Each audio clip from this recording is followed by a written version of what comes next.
Muito boa tarde, sejam bem-vindos à segunda edição do Património em Conversa, que o curso de Serviços Educativos e Património Local da Escola Superior de Educação de Viana do Castelo está a levar a efeito. Estamos todos os sábados, de 15 em 15 dias, a fazê-lo em direto às 16 horas e queremos agradecer muito especialmente ao nosso convidado de hoje, o professor doutor Sérgio Veludo Coelho, meu querido amigo e colega, professor do Instituto Politécnico do Porto, da Escola Superior de Educação, que nos vai trazer aqui um interessantíssimo tema, História Militar, recurso para a educação histórica e patrimonial. Será este o tema da nossa conversa. Eu faria uma brevíssima apresentação do riquíssimo e completo currículo do professor Sérgio, que é professor adjunto do quadro da Escola Superior de Educação do Politécnico do Porto. É licenciado em Ciências Históricas na Universidade Portucalense, docente do curso de Gestão do Património da Escola e do mestrado de Património da Escola Superior de Educação do Porto.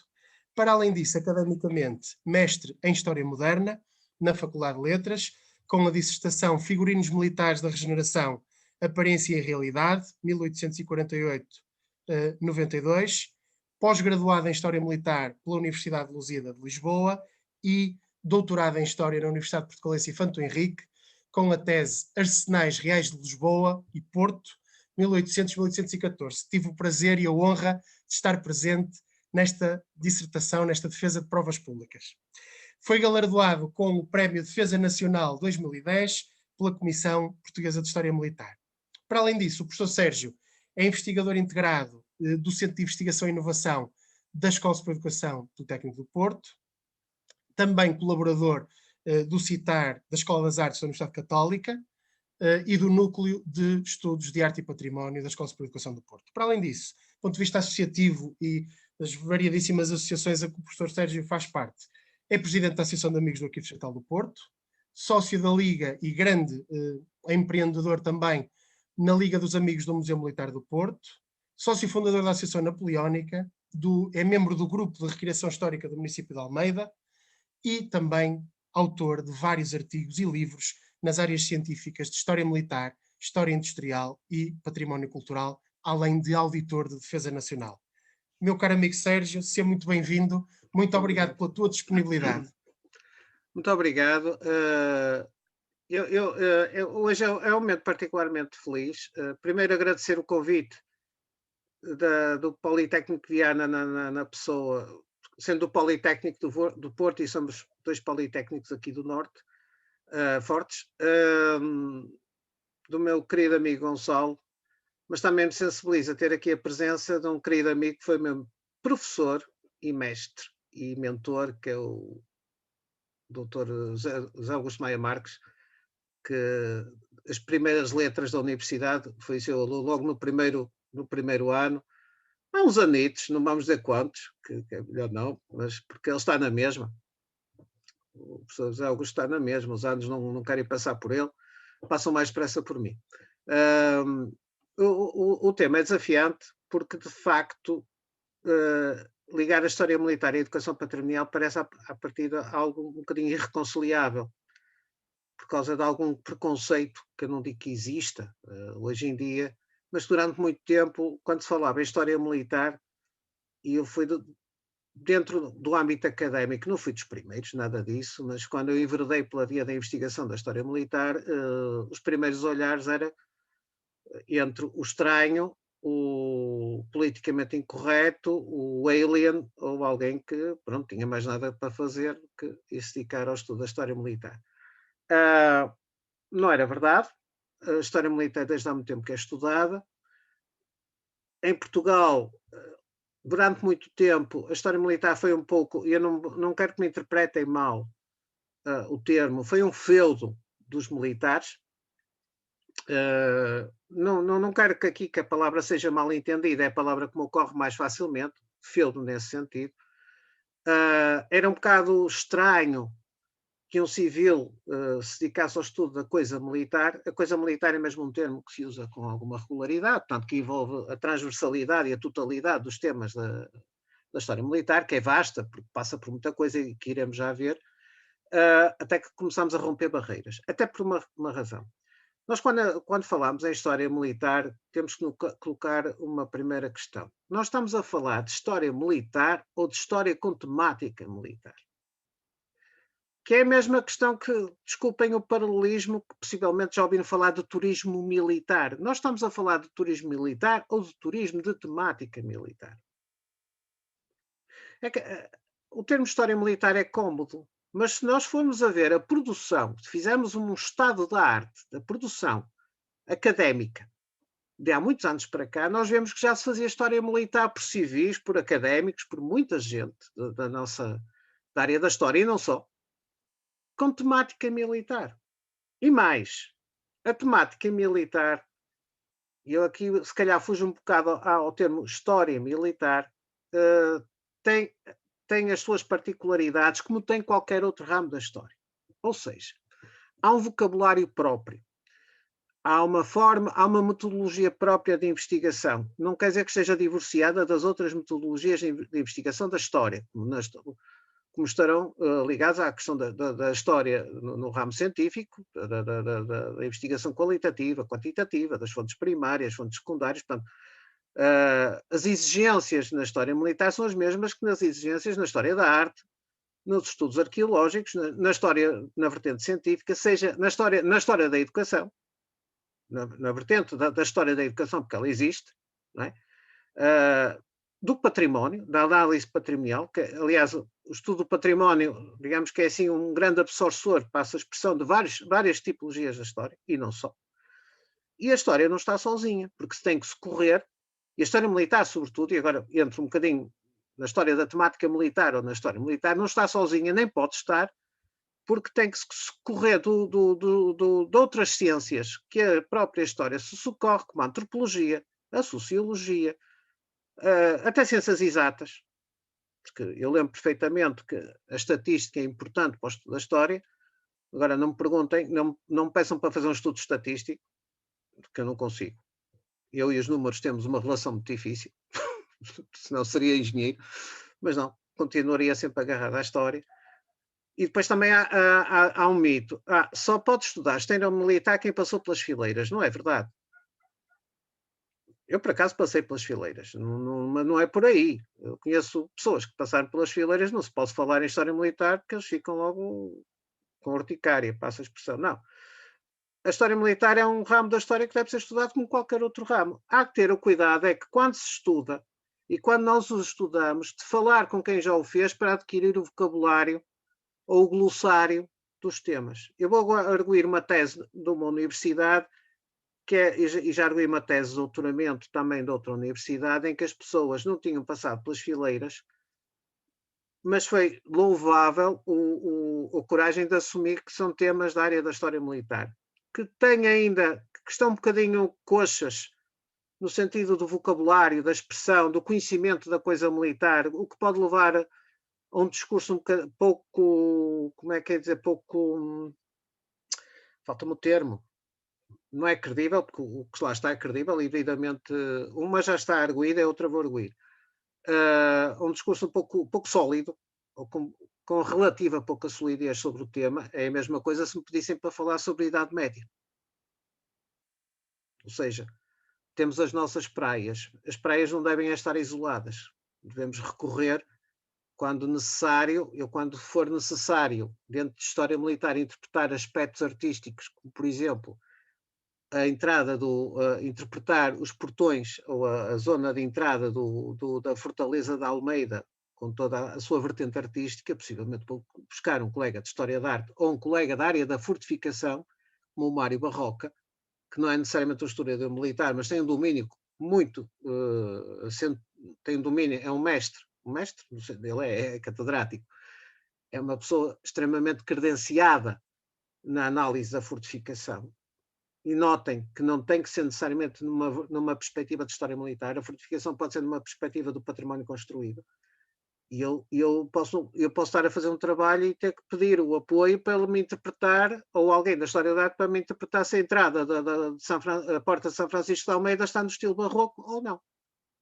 Porque são as nossas fortalezas e as fortalezas do século XVII, para além do desenvolvimento do desenho, por exemplo, o desenho da complexidade, o desenho abaluartado, começam a trazer estilos arquitetónicos associados, que não somente castrenses, mas associados aos estilos artísticos que começam a predominar com alguma força depois do Renascimento. Ou seja, esta transversalidade, a história militar moderna, contemporânea, funciona numa base de transversalidade. Eu preciso, por exemplo, de entender, para dar o exemplo, quando fiz o meu mestrado na Faculdade de Letras, foi sobre um tema que tenho que prestar aqui a minha homenagem ao meu primeiro orientador, falecido prematuramente, que tinha 3 meses da minha orientação, que era o professor Henrique David, conhecido de alguns de nós. Eu comecei a ser orientado em outubro, ele faleceu no mês de dezembro, e depois sucedeu-lhe outro docente da Faculdade de Letras, a quem também presto o meu preito, que está cá para dar e vender, que é o professor Jorge Alves, e o meu tema era uniformologia.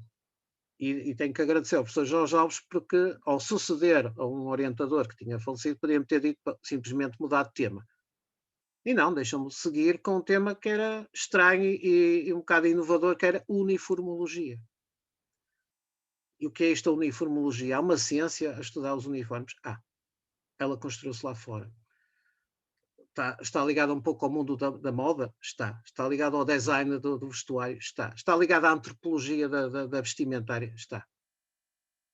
É que uma farda não é uma coleção de pano, de botões, de cores. Não, uma farda tem simbologias, tem uma antropologia ligada ao soldado. Por exemplo, quando eu fiz esse estudo, que é sobre os uniformes militares da regeneração, que o Gonçalo, desculpa, fez o favor de enunciar, que eram os da regeneração. É um tema cómodo porque tinha muitas fontes.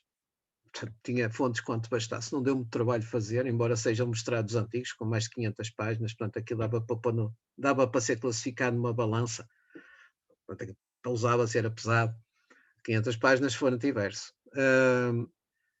Mas foi fascinante começar a descobrir que o uniforme ia para lá, de facto, do pano. O uniforme ia àqueles pequenos pormenores do calor e de uma coisa muito importante, as questões de género. Ou melhor, associa-se a coisa militar a uma certa prevalência do homem em relação ao género feminino. Primeiro, nem é verdade. Nem é verdade. As mulheres têm um papel muito importante na coisa militar. Sempre tiveram.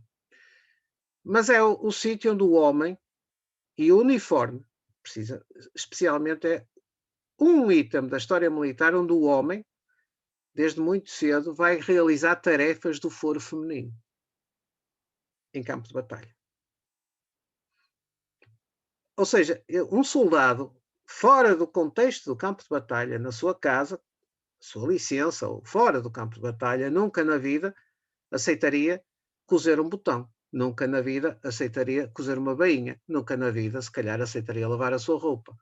Mas quando deslocado para a campanha, para o teatro de guerra, ele cose o botão, ele cose a bainha, ele lava a sua roupa, ele trata da sua higiene, ele faz toda uma série de tarefas que eram cometidas ao mundo feminino.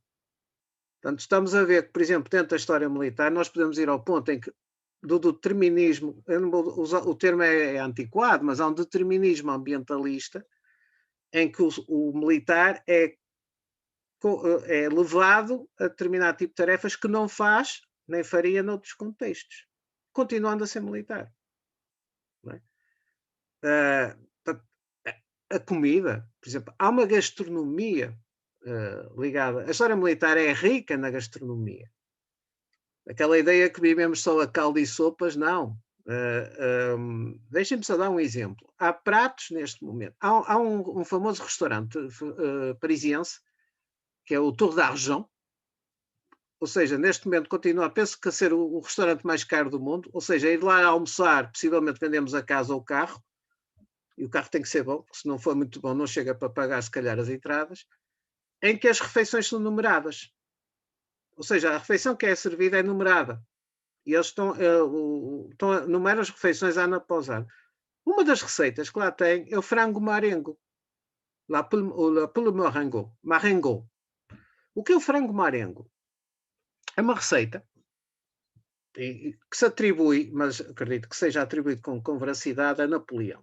não é Napoleão. O Napoleão não foi inventor de receita. Foi depois da Batalha de Marengo, no apogeu, portanto, no início do século XVIII, Marengo, em 1800, tinha que ver agora o Google, mas não me apetece, portanto, volta de 1800 a 1805, eu peço desculpa porque as datas também depois podem ver. Nessa batalha, que lhe correu muito bem, que as primeiras batalhas dele correram muito bem, depois começaram a correr muito mal, desde a Península Ibérica, mas deixem-me não fugir para as estradas laterais, que o Gonçalo e o Zé Augusto conhecem, eu começo a fugir a dar para as cerejas. Então, depois dessa batalha, ele estava especialmente famélico, deu-lhe a fome. Aliás, deve ter dado a fome a todos os que sobreviveram, porque chegar ao fim do dia e estar vivo deve dar uma fome terrível. Primeiro dá sede. Desculpem só à parte. Eu faço recriação histórica do período napoleónico. A única coisa, e somos rigorosos, a única coisa que fazemos é o favor de não morrer em batalha. Isso não. Mas uma das coisas que ao fim de 2 horas de combate, quem está a usar armas de pólvora negra, e que dava na altura, é uma tremenda sede, porque estamos a rasgar cartuchos de pólvora negra com os dentes. E a pólvora vai ficando aqui. Não vos digo o tempero que dá. E a sede. Mas depois dá a fome. Então ele tinha muita fome. Estava cheio de fome e pede ao seu cozinheiro pessoal que lhe arranje qualquer coisa do original. Ora, ele mata uma galinha, olha para um lado, olha para o outro, isto contado li numa revista, num livro francês sobre culinária francesa, que falava um pouco dessas coisas, e com ervas do campo decidiu arranjar uma frigideira grande e fritar frango. Estão a ver? É uma coisa muito subtil. Fritar frango, tinha ovos, fez ovos estrelados. Então aquilo que é que se limitou a ser? Foi manteiga, frango frito na manteiga, ovos estrelados na parte de cima do frango e ervas do campo. Quer dizer, uma coisa que é do mais simples do mundo. Passou a ser um frango marengo que é servido no torrajão. E agora eu pergunto, quem é que aqui não é capaz de fazer o frango marengo? No entanto, porque foi uma receita feita para Napoleão, um simples franguinho anónimo passa a ser algo que faz parte de uma mitologia de uma gastronomia militar. Como da gastronomia militar, e o José Augusto, que também passou pelas fileiras, sabe disso, sabia que podemos comer os ranchos todos e mais alguns depois de passar pelo exército, mas sabemos sempre dizer que o melhor rancho era o que comíamos no quartel. O rancho mesmo, estou a falar de um rancho, não é a hora da refeição, é grão, massa, aquilo tudo que o médico diz, não coma, porque na segunda-feira vai fazer análise e o castrol já disparou por ali acima. Mas a verdade é que aquilo era sustento. E uma das coisas mais fascinantes, eu ainda não larguei a gastronomia, mas é só para ver que a história militar anda por aí. Uma das coisas mais interessantes que eu já li foi um livro de logística militar de 1892 do Exército Português, que dizia o que fazer com o caldo e com o pão, porque as horas de refeição não batiam exatamente com as nossas. Estava a começar a bater. O pequeno almoço, o almoço e o jantar ainda não estavam no nosso horário, mas estava a começar a ir, ou seja, o almoço era uma coisa muito mais cedo, o jantar era muito mais cedo e ainda havia a ceia. E então como é que eles conseguiam fazer render um caldo? Era com o pão. Havia o pão de munição, que era a sêmia, que nós chamávamos, cortava-se uma fatia de pão, tinha que se dividir em dois. Metade do pão ia para dentro da gamela para leitar a sopa por cima. Porquê? Poupava-se na sopa porque aquilo ficava ali uma papa de todo o tamanho que enchia. E a outra metade do pão era para comer dali a bocado. Nós fizemos a experiência no Museu Militar com a inauguração de uma exposição, que toda a gente estava à espera do Porto de Honra e mandámos-lhe com um caldo de honra para o seu general. Bem, nós estávamos com um bocado de medo nesse dia, mas olha, não ficou caldo, não ficou pão, nem ficou vinho. Toda a gente se agarrou àquilo, portanto acharam que aquilo, às couves, ao chouriço, que aquilo era muito variado, era couves e chouriço, água e azeite. No fundo era fazer o quê? Como é que se chama? Aquilo que se faz no Alentejo, bolas. Migas. Não é migas, é a sorda. A sorda, sim. Sim, porque a sorda faz-se assim. As migas é que vêm já feitas, a sorda faz tudo lá no momento. E ainda há aqui outra coisa. Voltei e está aqui a Benedita e o Orlando, que estão-me a acompanhar e que sabem que eu estou a trabalhar de novo. E está o Gonçalo e o José Augusto, sabem que eu entrei de cabeça outra vez na Guerra Civil, no período do liberalismo, e há aquela famosa história. Não é história porque está na narrativa.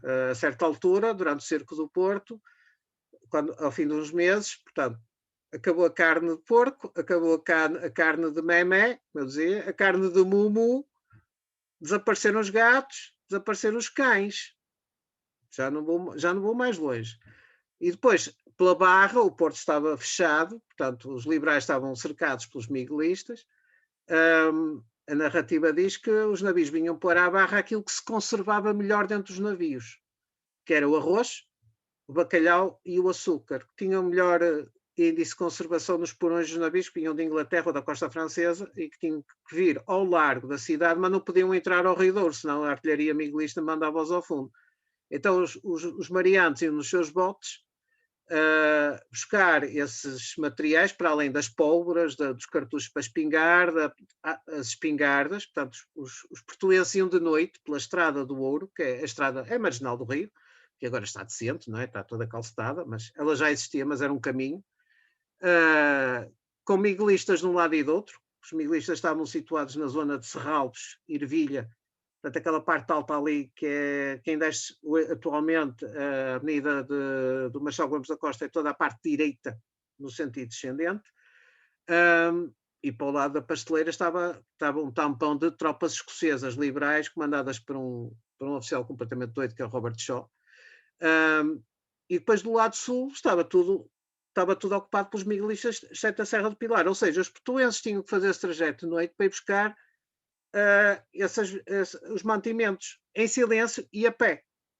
Não dava para ir de carroça, porque a carroça chiava e ao mínimo ruído. Os miguelistas, normalmente a artilharia miguelista tinha foguetes iluminados, já existiam, e era um tiroteio ao longo da estrada, porque o rio é largo, mas ainda assim deixava ali, as pessoas ficavam expostas. Portanto, iam de noite em silêncio buscar, iam de noite em silêncio levar para a cidade.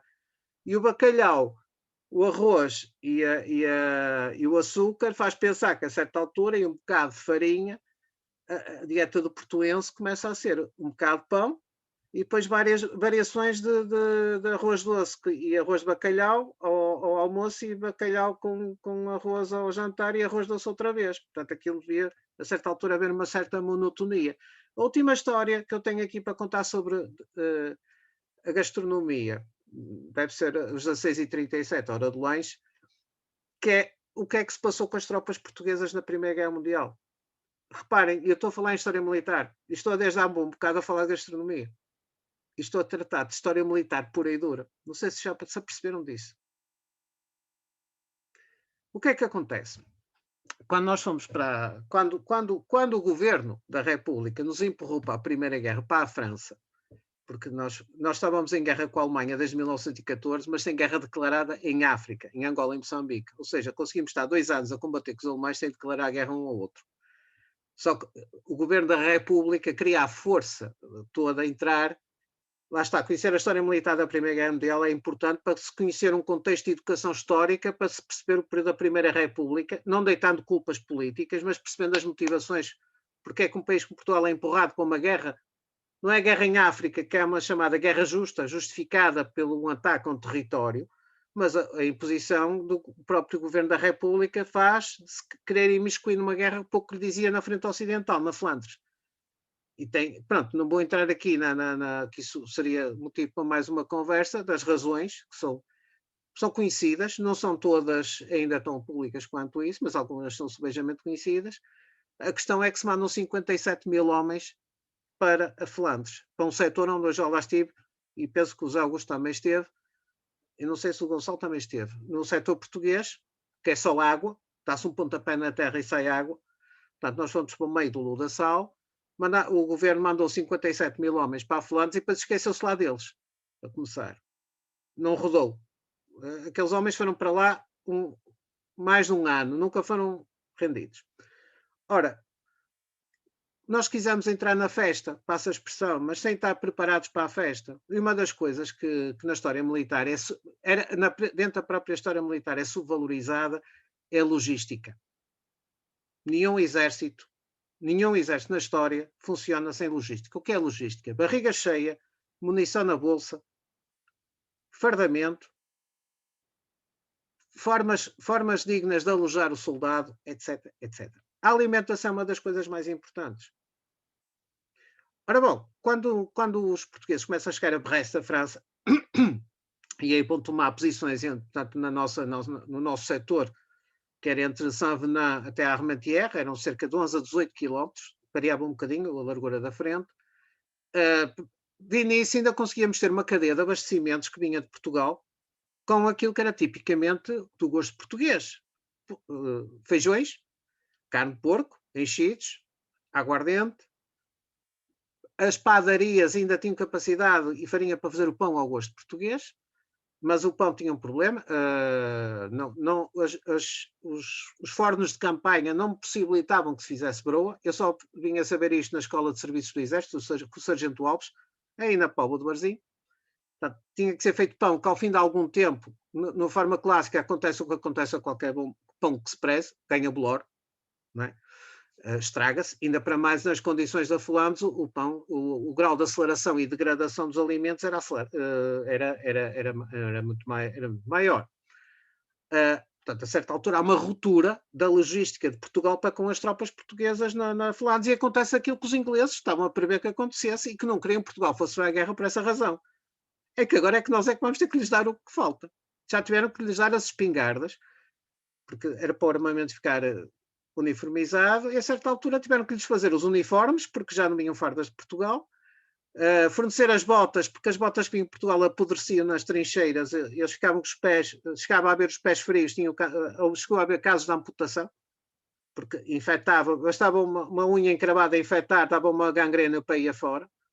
Isso não era também aquilo que se pretendia. Portanto, chegámos a ter que ter o calçado inglês até que chegámos ao quê? Isto gastronomicamente. A trocar o modo de comer português pelo modo de comer inglês. Bom, nós até, os ingleses que já nos chamavam pork and beans, em vez de ser português era pork and beans, porco e feijões, começaram-nos a fornecer as rações de combate. E as rações de combate não eram disparatadas, já eram feitas, porque também já tive o poder de ler isso, quando foi o centenário da Grande Guerra estudei isso, e eu e muitos mais. Aquilo era feito já com cálculos calóricos. Portanto, a gastronomia militar portuguesa, o cálculo calórico era cheio, entupir. Não havia cá medições de calorias, era entupir. Portanto, toca a entupir. Enche para aí a gamela que eu quero ficar entupido. E umas copadas de tinto, nem que ele depois visse um bocadinho atrapalhado para meter o pente das munições na Enfield, mas quando passa para as rações de combate inglesa, foi um 30 e eu. Primeiro, os ingleses não bebiam café. Era chá. E para os portugueses, chá, durante muito tempo, era água com... Quando se consegue ver o fundo do copo, é deprimente. Não é? O café, não. Nem que fosse um café de má qualidade. Depois era o corned beef, que era enlatado. Era carne de cavalo. Chegava a ser carne de cavalo, mas era... Nós ainda temos o corned beef à venda nos supermercados, não sei se sabem. E que é o chamado lanche. Em miúdos gostávamos muito daquilo, que era a lata, abria-se e vai-se empurrando para fora. E vai-se cortando fatias, não sei se têm ideia disso. Mas para os portugueses que vinham das beiras, vinham de Trás-os-Montes, eles não era corned beef, é que ainda por cima o português é muito imaginativo na linguagem, as senhoras vão-me desculpar, mas chamavam-lhe o bife corno. Não é que tivesse a consistência do corno, mas era a interpretação de analfabetos, de homens que a única coisa que não sabiam ler nem contar, e sabiam contar de 0 a 600, porque era para conseguir saber que números é que tinha na alça da espingarda. Não sabiam do que contar 1 a 10. Sabiam que era 0, 100, 200, 300, 400, 500, 600, porque a alça é uma coisa que se levanta na espingarda, desculpem. Levanta-se e que tem para acertar o tiro. E depois, a marmalade, eu estava a contar com marmelada e sai-lhes com pota de laranja, que por acaso, se eles fossem versados em história, iriam descobrir que a marmalade até tem origem portuguesa, foi levada pela Catarina de Bragança quando casou com o Carlos II e foi passar aquele mau bocado para a Inglaterra, para a corte de Londres, no século XVII, e que até levou chá, e agora, pronto, até temos aquela escritora jornalista que escreve umas coisas, penso que a Isabel Stewart escreveu sobre a Catarina de Bragança, etc. Pronto. O marmalade até é uma coisa, uma invenção portuguesa. Isto para os portugueses foi, mas a pior foi o pão. Eu já passo a outro tema. O pão. O que é que lhes vão dar? O biscoito. O biscoito o que era? Era uma fatia de pão, mais ou menos com o formato de uma bolacha cream cracker maior, que é o chamado pão de marinha. Se tivéssemos marinheiros lá, eles tinham explicado, mas não tínhamos marinheiros lá, porque nós fazíamos isso para a marinha. É pão que é recozido 3 vezes. Aliás, a experiência faz-se bem. Experimentem torrar. Quando o vosso pão fica seco, normal, metam-no na torradeira. Aposto que não estavam à espera de ouvir receitas, pois não. Nem está ninguém à espera de. Não está ninguém para abrir os pulsos ainda, pois não.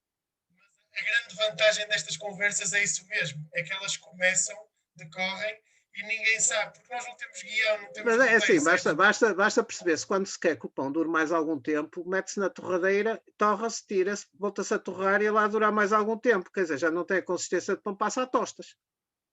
É o que é uma tosta. Ora, mas o problema, o pão que nós fazemos hoje em dia, quer dizer, ainda conseguimos partir, aquilo vai-se esfarelar tudo, mas dá para partir. Agora, aquele pão não. Aquele era um pão que era feito de uma maneira que quando levava ao recozimento ficava duro. Mas duro mesmo. Só para vos dizer, no Museu de Compiègne, onde está a coisa do armistício, a carruagem, tem lá um passe-partout, que agora tem mais de 100 anos, portanto, sim, já tem cento e picos anos, feito em 1915, francês, feito com um biscoito, com uma rodela de pão. Vejam que ainda dura. Portanto, aquilo abriu com a baioneta e depois a fotografia da namorada por trás. Feito com uma moldura feita com um biscoito desses. Ora, quando deram isso aos portugueses, não deram, quer dizer, começou a vir o biscoito, e eles deitavam-lhe o dente, não, isto é horrível, ninguém lhes explicou que aquilo não era para ser comido como pão. Aquilo era fornecido às tropas inglesas para fazer porridge, ou seja, aquilo vinha, como é que era feito? Que ninguém lhes explicou isso. Pegava-se 2 ou 3 daquelas fatias, não é? Pegava-se na baioneta, e que o coice da baioneta não era com o pico, é com a parte de trás, encostava-se aquilo a qualquer sítio e partia-se, esfarelava-se, punha-se água a ferver dentro da marmita, aquilo ia lá para dentro e voltava a ganhar umidade e fazia uma papa. E depois deitava-se tempero, por isso é que vinha sal e pimenta nas rações de combate inglesas, que ninguém percebia porquê, porque não tinha nada para cozinhar, pois tinha, era o pão. Aquele biscoito era para fazer papa. E qual era a função daquela papa? Primeiro, comia-se depressa. Segundo, era altamente calórica, era um hidrato de carbono altamente calórico. Aquilo estava bem calculado, só que o português não valia a pena, não se adaptou.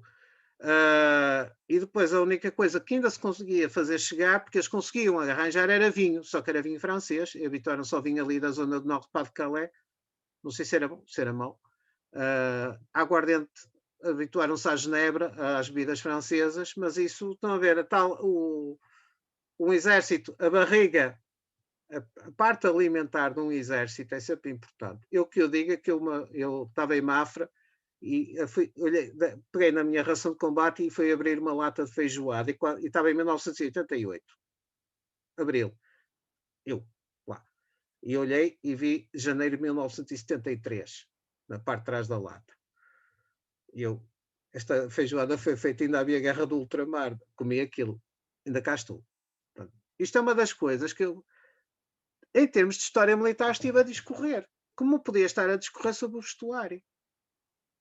O vestuário é uma das coisas mais importantes. E isto entra em domínios da moda.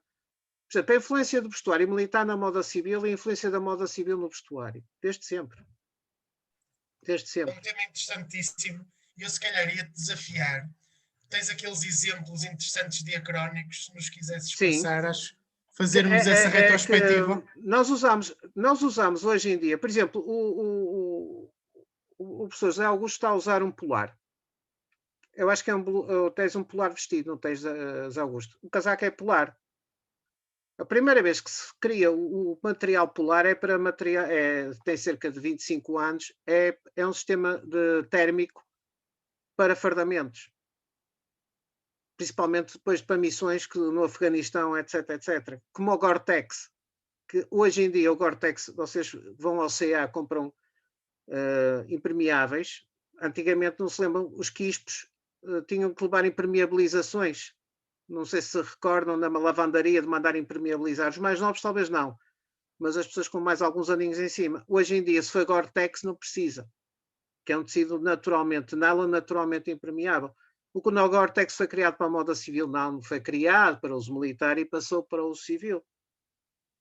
Não, nem estou a falar das pessoas usarem camuflados na rua. Isso tem a ver com questões estéticas. Estou a falar com materiais utilitários que começam no mundo militar e bem para o mundo civil. Por outro lado, os casacos, por exemplo, dos uniformes número 1 de generais, os paletós, que no século XIX, portanto, com lapela, vem que se vê na moda masculina a partir de 1860, 70, que se chama o paletó, e entra na moda militar. Exatamente. Para aliviar, até que vem a Primeira Guerra Mundial e deixamos de ter aqueles clarinhos aqui. Em alguns exércitos ainda se mantém por questões da formalidade, da estética formal, mas começa-se a virar para as lapelas e a camisa, o que dá maior conforto. Esse tipo de casaco vem do mundo civil para o mundo militar. Portanto, há um entrecruzamento do vestuário, não é? Civil e militar, e até o uso do cinto, o uso dos suspensórios, o uso de botões, tudo isso são dois mundos que não são divorciados um do outro. E mesmo se eu for, perdão, e durante muito tempo o vestuário civil está por baixo do militar, que eu posso, então, a pedido do Gonçalo, aqui, vamos para algumas imagens, porque senão realmente só tenho que mudar. Tá bom, bem-ajam. Esta não estava no programa, com licença, tenho que ir ao início. Isto acontece, a Regi pede desculpa, peço as gravações do meu programa de hora diários, bem parar ao fim, peço desculpa, carreguei no sítio errado. Eu queria continuar a apresentação de diapositivos em formato diapositivo, não sei. E bem para o bem-ajam. A melhor maneira ainda é a maneira antiga, é ir tudo para trás, à mão, como se fosse na Idade Média. Pronto, ok, estão a ver? Mais simples que isto, podia ser. Pronto, isto é o genérico.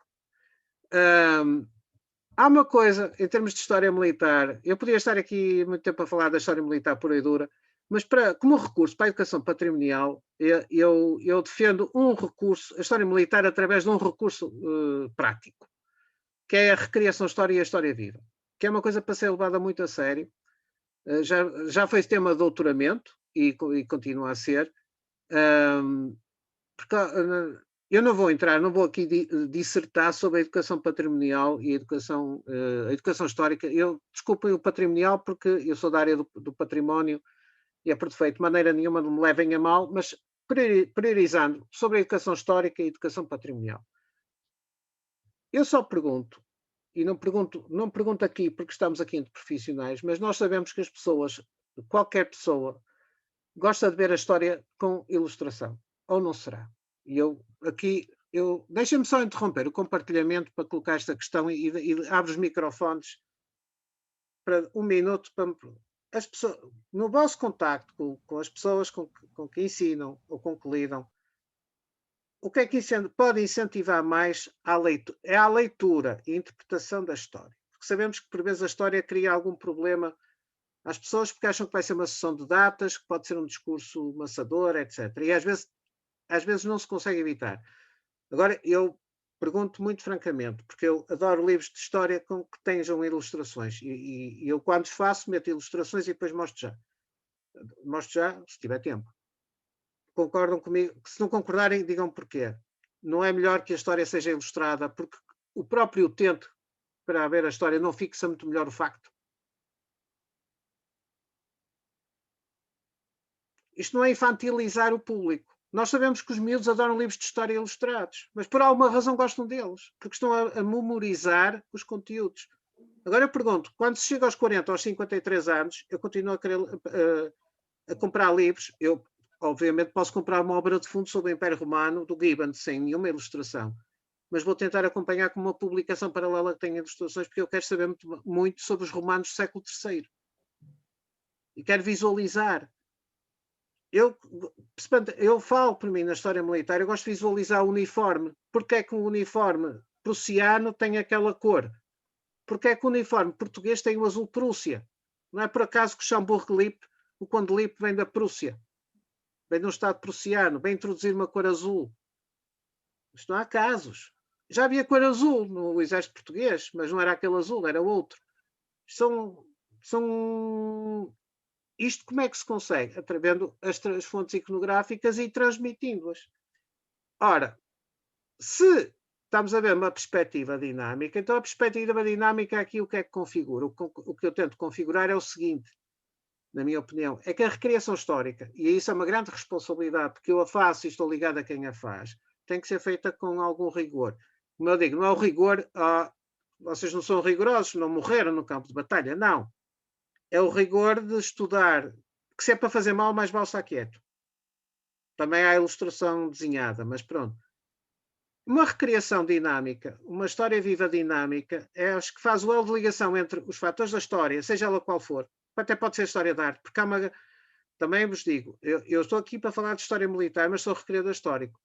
E a maior parte do público associa logo automaticamente a recriação histórica, a história viva à história militar, o que não é bem verdade.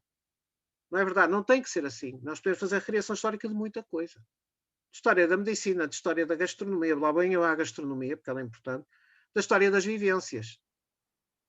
Claro que a história militar, as pessoas acabam por ter sempre um preconceito, o público em geral, contra a coisa militar, mas que agora adoram ver se uma recriação histórica não tiver uma justa de cavaleiros medievais ou uma cena de batalha, é uma desilusão. Já viram o contrassenso? Nunca pensaram nisso? É que as pessoas pensam, ai, a guerra, não, história militar, na educação, vamos levar a guerra às crianças. Calma, ninguém vai levar a guerra às a questão militar não é levar a guerra às crianças, mas as crianças, o público que está a ser formado, não é só as crianças, não vai poder evitar de passar por conteúdos que tenham a ver com a guerra. E se vamos passar a guerra ao largo, eles se calhar não a vão entender. E estamos a falar de conflitos que são decisivos, por exemplo, para a formação de matrizes societárias, para a formação das nossas matrizes, das nossas sociedades e das sociedades dos outros. Porque qual é o perigo da história? O perigo da história, e aí, contrariando alguns colegas, que acham que quando se estuda a história militar vamos a politizá-la. Não se politiza, porque senão não havia historiadores militares na União Soviética. Porque se então se politiza à direita, também posso politizá-la à esquerda. Não é? Temos aí, posso dar um exemplo, uma velha guerra entre historiadores no tempo da Guerra Fria, em que os historiadores americanos e soviéticos discutiam, ou melhor, do Bloco Ocidental e do Bloco Oriental, discutiam sobre quem é que tinha tido um papel decisivo na derrota da Alemanha em 1945, na corrida para Berlim. Sem os russos vocês tinham perdido. Sem os ocidentais a Rússia não se aguentava. E tínhamos essas discussões ideológicas. Portanto, a história, toda ela é instrumentalizável. Eu estou a estudar, eu peço desculpa de ir a este período, eu estou a estudar um período particularmente sensível, porque é uma divisão de Portugal entre liberais e absolutistas. As minhas tendências políticas, eu sou monárquico e constitucional, mas eu tenho que ver o lado absolutista. Porquê? Porque nem Dom Pedro é um santo, longe disso. E o Dom Miguel também não é. Há uma demonização do vencido, mas quer dizer, há uma glorificação de alguém que também não era nenhum santo. Peço desculpa. O Dom Pedro, eu estou a falar um bocadinho depressa. O Dom Pedro pega num instrumento sofisticado, em termos legislativos, como é que a Constituição de 1822 transforma na Carta Constitucional, que é uma coisa a arraiar o absolutismo constitucional, porque transfere para o rei poderes que a Carta de 22 não tinha. E dizem, mas isso é história política, mas foi através de movimentos militares e vai acabar por dar uma situação militar caótica no reino praticamente até o golpe de Saldanha de 51. E com isto eu desviei-me e ia para qualquer lado, mas estão a ver, isto acontece comigo, eu vou para os lados, não queria criar a confusão. Peço desculpa. Mas eu vou partilhar, vamos às imagens que é melhor. Para entender o período romano, uma das coisas que quando se fala no período romano, invariavelmente falamos da arte, falamos da cultura latina, que nós somos os herdeiros da cultura latina e parte do mundo é herdeiro da cultura latina por via indireta, porque a Europa, enquanto potências colonizadoras, naquele sentido que eu não quero dar, que eu agora, não quer dizer, desde que ouvi dizer que querem demolir o Monumento dos Descobrimentos, portanto, já tenho ouvido muitas abstenho-me de comentar, porque podia-me tornar vernáculo, embora o património vernacular seja importante, mas o património vernacular é importante, mas são senhoras presentes e isto é um programa que está a ser gravado, portanto é para a memória futura, é melhor não descair. Mas a questão romana, uma dos fundamentos da expansão romana é o seu exército. Um dos veículos, por muito paradoxal que seja, um dos veículos de latinização da nossa matriz ocidental é o exército romano. Uma legião romana leva à destruição, mas depois também leva ao estabelecimento de redes urbanas, leva à construção leva a uma coisa muito importante. Peço desculpa. Tenho que dar algum tempo, porque os PowerPoints têm tendência a ser um bocadinho lentos, depois avançam tudo ao mesmo tempo. Mas uma das coisas mais importantes numa legião não é a sua capacidade de combate. E eu estudo desportivamente há mais de 30 anos. É a relação que depois nos territórios pacificados as tropas romanas têm com os autóctones.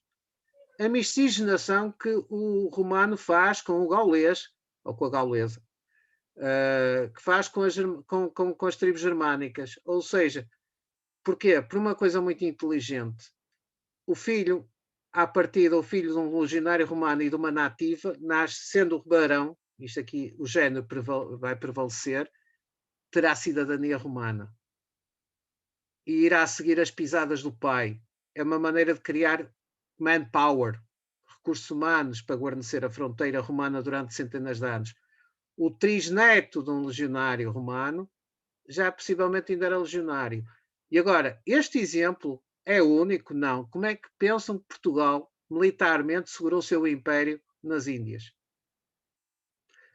Está aqui o Gonçalo, que já ouviu falar, e o José Augusto, e quem for aqui de história, dos casados de Goa. É o mesmo princípio usado pelos romanos. Deixar os cristãos, os portugueses, como é que se diz, de confissão cristã, casar com as raparigas de Goa, porque vão produzir manpower para a defesa do Império. Nós somos poucos, temos que produzir meninos. Manpower, recursos. Portanto, como é que chegávamos a isto? Através da compreensão da coisa militar romana. Eu queria que isto mudasse. Ai. Deixem-me ir ao PowerPoint, que ele precisa de ser. Este PowerPoint é tipo carregar pela boca também. Já está arcaico, com licença. Pronto, para exemplificar. Isto é só para ilustrar as pessoas. O utente da história tem que começar a conhecer o que é. Tem que começar, não, se quiser. Acho que é positivo começar a mostrar o que é o exército romano. Por exemplo, o exército romano que tem características que só 2000 anos mais tarde é que um exército vai ter, de organização, de treino, de disciplina. Isso quer dizer que o exército medieval vai ser uma turba? Não, vai ser ter um paradigma diferente, mas que não corresponde aos nossos padrões atuais. Agora, o exército romano consegue vir aos nossos padrões atuais e, possivelmente, muitos dos nossos padrões atuais eu digo nos últimos 200 anos, vão buscar ensinamentos que têm a ver com a própria... quer dizer, nem vou mais longe. Vou um bocadinho mais longe. No século XVII, recuo mais longe, vão-se buscar os manuais militares romanos, na alteração do paradigma da arte da guerra no século XVII. Ou seja, o Vigésio, que foi dos últimos grandes teorizadores da coisa militar romana no século IV ou V da nossa era, estava arrumado na gaveta e foi desarrumado pelos exércitos da Guerra dos 30 anos para aplicar os mesmos princípios, porque havia uma certa simetria tecnológica, a não ser o uso da pólvora, que os romanos não tinham. E agora pergunto eu, façam um esforço comigo, que eu não pus aqui a imagem. Estão a ver estes legionários, têm um escudo, têm um elmo que os protege, têm uma couraça, neste caso tem a mediática lórica segmentada, que é uma coisa que parece muito pesada, mas é extremamente ergonómica. Eu pelo menos já experimentei, porque já fiz recriação romana 3 vezes. 2 vezes eu não cabia dentro daquilo, tive que ser espremido lá para dentro, mas conseguiram. E agora pergunto eu, quando ultimamente tem visto eu pergunto a quem está a assistir, quem tem ultimamente visto os desacatos na Catalunha, em Barcelona, por causa do rapper? Notaram a polícia de choque, como é que ela se veste? Se compararem um polícia de choque, não é um militar, mas um polícia de choque, ou um polícia preparado para motins, que tem que ter uma posição que avança para uma multidão ululante, da mesma forma como avançavam os romanos, em linhas fechadas. Não sei se já repararam como é que a polícia de choque atua. Atua no molde romano. Linhas, por fileiras, a fazer a mesma coisa que o romano fazia depois de lançar os seus dardos, que é bater com a espada no escudo. O que é que a polícia faz? Bate com o cacetete no escudo. Nunca viram essas? Nunca repararam? Se não repararam, comecem a reparar. Portanto, as fórmulas eternizam-se. É bom conhecer o romano, às vezes, para perceber como é que funciona, por exemplo, as forças de ordem pública atuais. Isso é útil para a história. Às vezes é útil para perceber como é que foi controlado um motim num determinado contexto histórico. São tudo pequenos pormenores, mas que são úteis quando é preciso ir saber buscá-los para se justificar ou para sedimentar um pensamento ou uma reflexão acerca de um período histórico. Isto está aqui, tem mesmo que ser à mão. Não sei porque. Pronto. A investigação da história militar, que vem dar à história em geral, permite, por exemplo, ter chegado à constituição de uma recriação do que é um contubérnio romano. Isto é um contubérnio, parte de um acampamento. A tenda é de couro. Isto não parece, mas isto é couro. As tendas eram de couro. O que tinha uma vantagem, era couro encebado. Não direi que o cheiro lá dentro fosse a coisa mais convidativa do mundo, mas acho que um legionário não se importava. Mas o couro encebado, qual era a vantagem? Térmico, resistente e impermeável. Muito melhor que as tendas no período napoleónico, que não eram térmicas, nem resistentes, nem impermeáveis. Portanto, era um bocado de pano que deixava entrar a água toda. Os romanos estavam muito mais protegidos contra as intempéries que se calhar no período de Napoleão. E depois, a investigação à volta do mundo romano permite entender instrumentos, como são os instrumentos cirúrgicos, que depois voltamos a ver nas malas cirúrgicas da época moderna e contemporânea. Por exemplo, a história da medicina, a história militar liga-se à história da medicina porquê? Que é um ramo da história que também não é subvalorizado de maneira nenhuma. O tratamento de certos ferimentos e de certas doenças advém da medicina militar. Como também há no sentido inverso. Mas foi muito mais rápido o domínio, por exemplo, da prática cirúrgica mais vulgar em combate, que é a amputação, por parte da via militar, que depois traz para a via civil, porque os civis, no mundo civil, também temos a amputação por várias e variadas razões, acidentes de trabalho e doenças que levam à amputação de membros. Mas o aperfeiçoamento da amputação, que tirem da ideia que é serrar um membro fora logo à primeira, não. É feito a 3 tempos, corta a pele, corta a carne e depois é que serra o osso. E depois é laqueado. O laqueamento a quente, que também é feito pelos romanos, porque sabiam que a veia funde e laqueia com uma placa de metal quente. O que eles não sabiam, e o que dá para explicar, é que o índice de sobrevivência dos amputados é extremamente alto. Porquê? Precisamente por causa do laqueamento. Porquê? Porque o laqueamento em alta temperatura mata a bicharada. Aquilo que era o potencial fonte de gangrena fica obstaculizado pela fase final da amputação. Só ver como é que a história militar pode explicar e trazer a aportação para a história da medicina para realidades que fazem parte hoje em dia, infelizmente, do cotidiano de um hospital.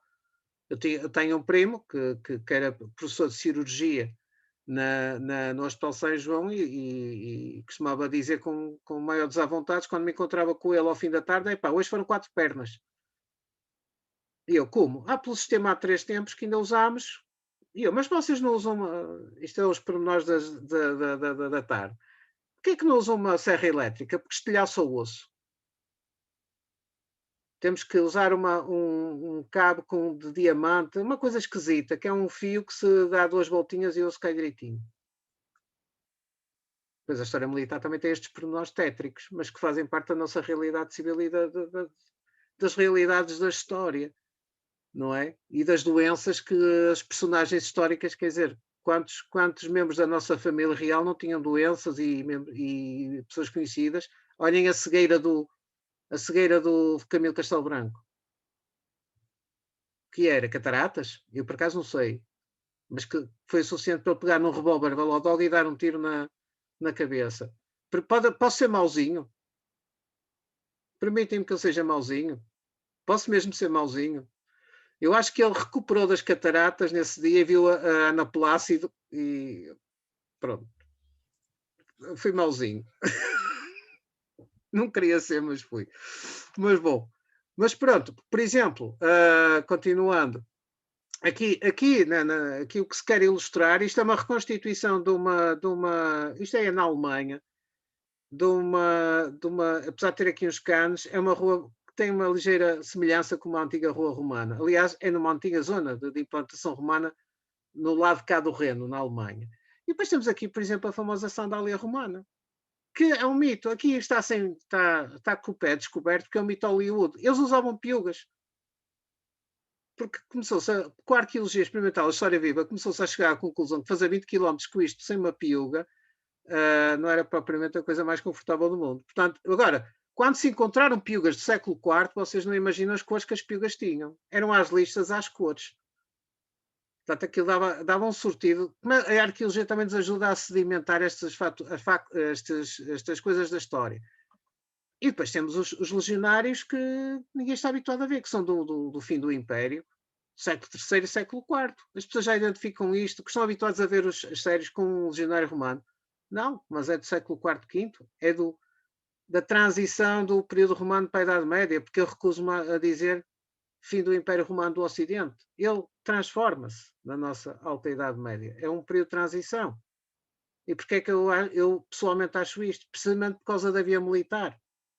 Não é? Por causa dos movimentos militares que vão conformar a Europa, que depois têm consequências numa... Não dá tempo aqui para explicar, não é?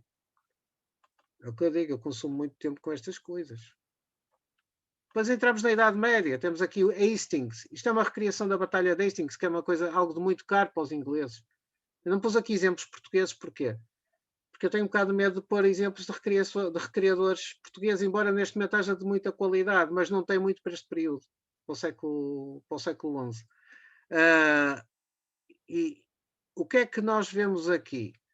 Foi preciso algum estudo para se perceber como é que é a cota de malha, como é que é a loriga, o tipo de elmo usado. Eu não estou a usar o termo capacete.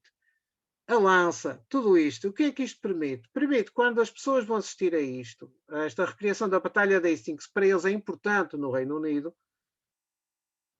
quem assiste a isto é feito com algum rigor, embora não tenha a quantidade de pessoas envolvidas que estavam na batalha nesse dia,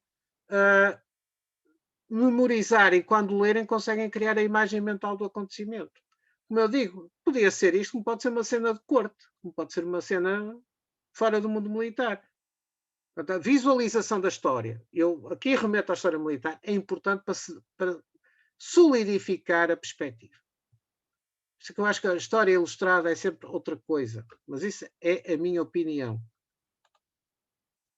Continuo aqui com os exemplos medievais, quer dizer, aqui já vemos aqui o que é que eu estou aqui a querer demonstrar, a evolução, através do estudo da arqueologia, através do estudo da história e das descrições das fontes. Nós temos fontes excelentes, que é a tapeçaria de Pastrana, por exemplo.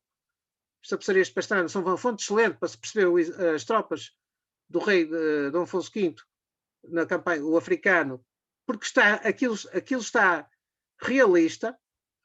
E alguém diz, mas aquilo é o desenho da Flandres, são desenhos da Flandres, mas as tropas que vinham ao serviço vinham da Flandres e da Antuérpia e traziam aqueles gibões e aqueles capacetes de armas, portanto não há desvios, era aquilo que foi para a África.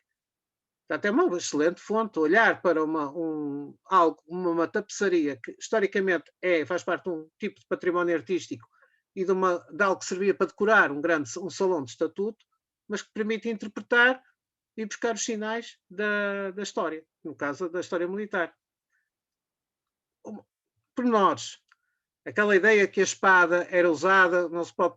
Reparem, eu só queria que reparasse aqui neste detalhe, a maneira da esgrima, a evolução da esgrima, do uso da espada, que vai desde o uso bruto da espada na Idade Média, até este tipo de esgrima, em que se agarra na espada, não sei se estão a notar que está a agarrar na lâmina, há aqui algo que não é propriamente. Porquê?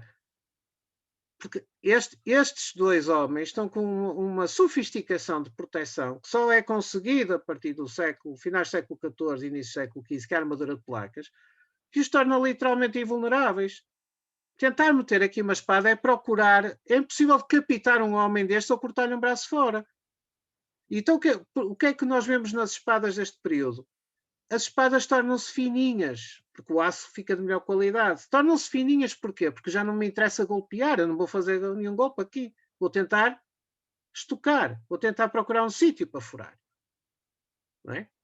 A seguir a isto, qual é a grande ameaça que vem contra estas armaduras? É a introdução da arma de fogo e do arcabuz e mesmo da besta. A generalização da besta, que era algo que já existia há muito tempo, mas que não estava generalizado. Portanto, esta interpretação permite compreender algumas mudanças, por exemplo, a nível social da Idade Média.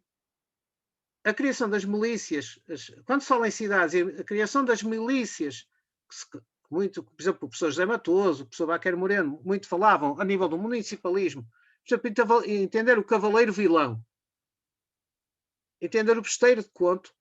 Estas recriações permitem às pessoas visualizar o que era um besteiro de um conto ou um cavaleiro vilão. Era bom dedicar um programa aos cavaleiros vilãos, que eu costumo dizer que são os cavaleiros que armam como os nobres, mas não têm direito ao cartão Visa, ou seja, não têm direito à heráldica. Portanto, quando chegavam ao hoste real, deviam dizer chega para lá, chega para lá, chega para lá, porque tinham que arranjar, não tinham direito a pendão e caldeira, não é, Gonçalo? Mas lavavam a cor da cidade. O que é engraçado, porque isto é uma coisa muito típica de Norte da Europa que vem parar a um país periférico, aparentemente periférico do sul da Europa. E atenção que a Idade Média não é propriamente a minha praia, mas tive que estudar um bocadinho para isto. E depois a evolução, a passagem para o século XVI, e aqui pus um pequeno exemplo, do mais pequeno possível, eu chamo-lhe um corta-linhas, um pequeno canhãozinho, que depois multiplicado por várias dimensões vai mudar o campo de batalha. Não é? Entrando no século XVII, por exemplo, aqui fui buscar cenas da Guerra Civil Inglesa, em que a arma de fogo se generaliza e que vai mudar o paradigma da guerra e que vai dar uma das guerras mais sangrentas, mais que a Guerra dos 100 Anos na Idade Média. Ainda hoje falava isso de manhã por causa de um exame oral em História da Arte, que eu estava a coadjuvar. A Guerra dos 100 Anos não chega a matar tanta gente em 100 anos como a Guerra dos 30 Anos, em boa parte, não precisou de 30 anos para matar uma boa parte da Europa entre doenças e guerras e massacres. Portanto, a barbaridade dos 30 anos, da Guerra dos 30 Anos entre católicos e protestantes faz a Guerra dos 100 Anos parecer um exercício militar em que o pessoal, pronto, trocava ali umas setas, com um jogo, pronto, um tiro ao alvo, etc. Quer dizer, comparativamente, não há eufemismo que se possa usar. E é uma guerra, a Guerra dos 30 Anos é a guerra onde se começa também a implementar cada vez mais a arma de fogo. E a criar assimetrias no campo de batalha. E é que mais, é uma guerra que se já afetava o mundo civil e trazia mudanças à sociedade, a Guerra dos 30 Anos vai trazer uma mudança brutal à Europa Ocidental, porque é a confirmação de uma divisão de uma Europa do Norte quase toda protestante, e uma Europa do Sul marcadamente católica, mas temos que pensar que nem toda a Europa do Norte, nem toda a Europa Central é protestante.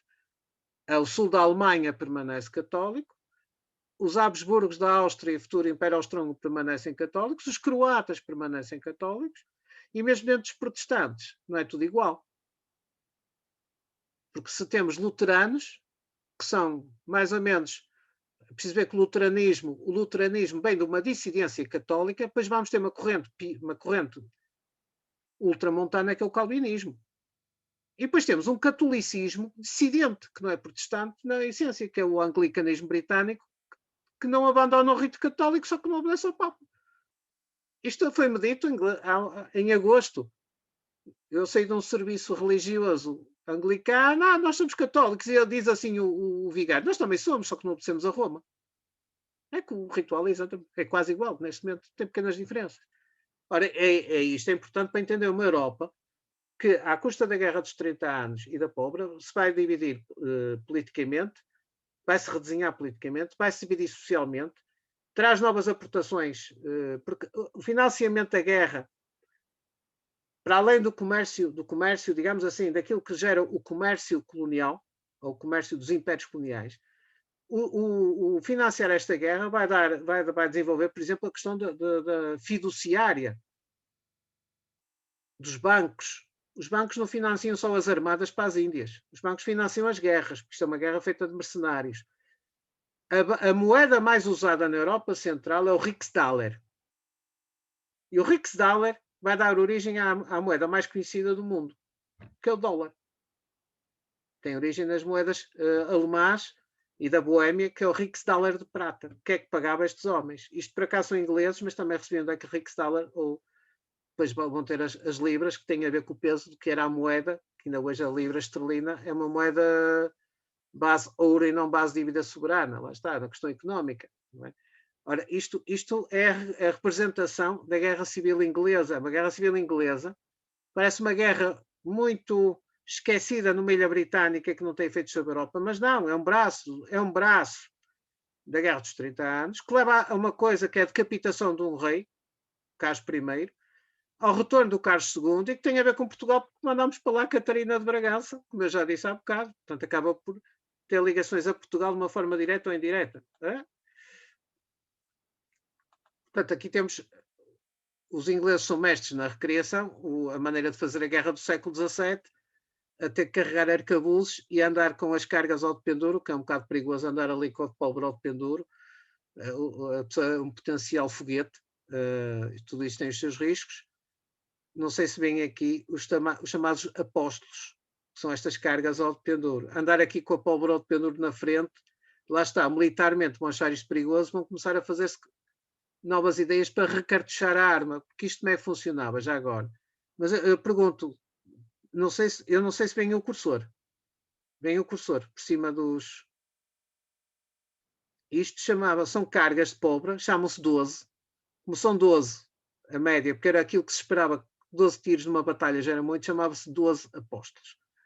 E aquilo era pôr a arma para cima, tirar a tampa, deitar a pólvora e buscar uma bala de chumbo, enquanto tínhamos na mão enrolado um pedaço de corda aceso nas duas pontas. Portanto, não sei se estão a ver o perigo que era andar com o morrão, a corda acesa junto à pólvora. Portanto, isto acidentes era quanto bastasse. Até que alguém começou a pensar que se metesse a pólvora dentro de um cartuchinho de papel, com a bala lá dentro e metesse aquilo numa cartucheira, era muito mais seguro e depois vamos evoluir para o que vamos ver a seguir.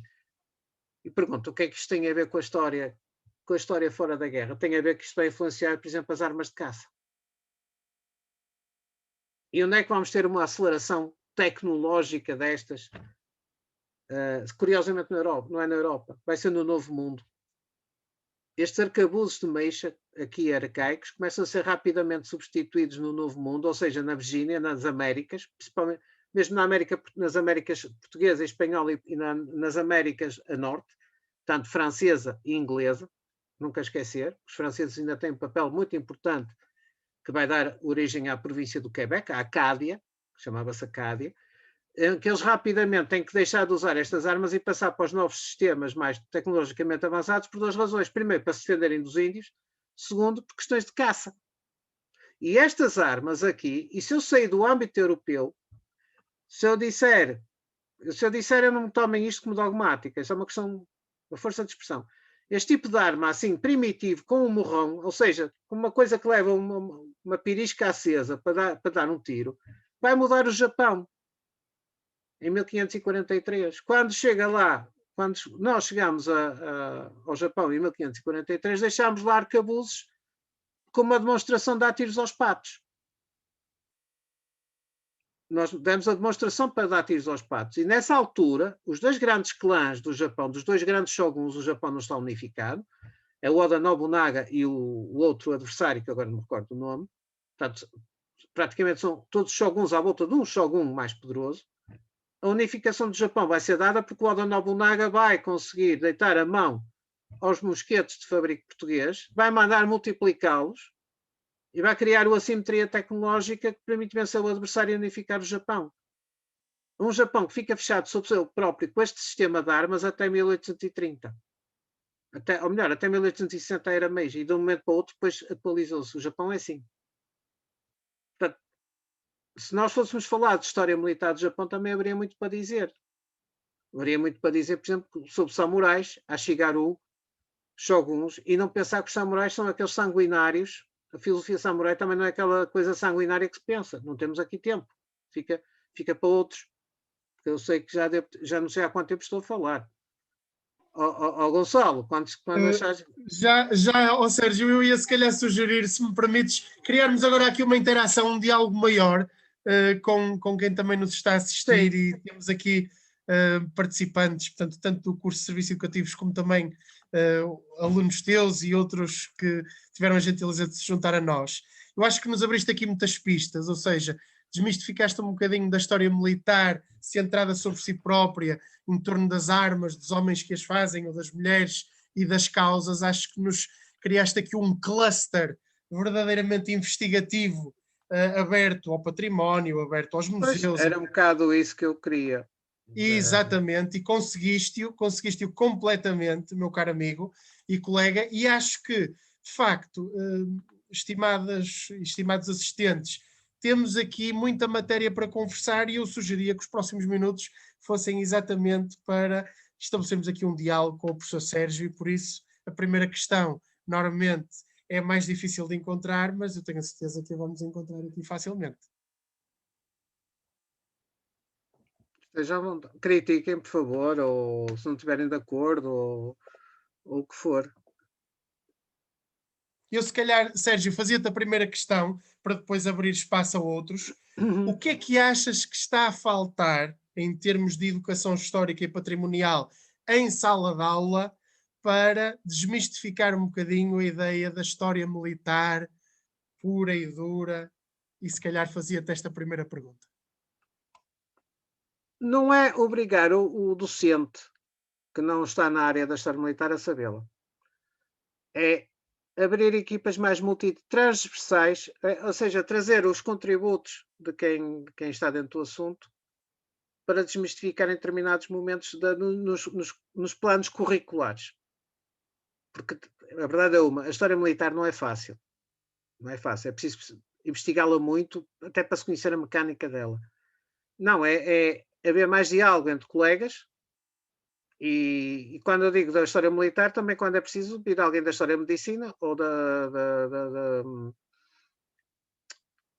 antropologia ou do património imaterial, é ter uma escola, é ter uma sala de aula mais colaborante. Eu posso fazer isso, por exemplo, a nível do nosso... Nós podemos fazer isso, Gonçalo, a nível do nosso sistema de ensino superior. Eu convido-te a ti, tu convidas-me a mim, convidamos pessoas que conhecemos e vão dar os contributos.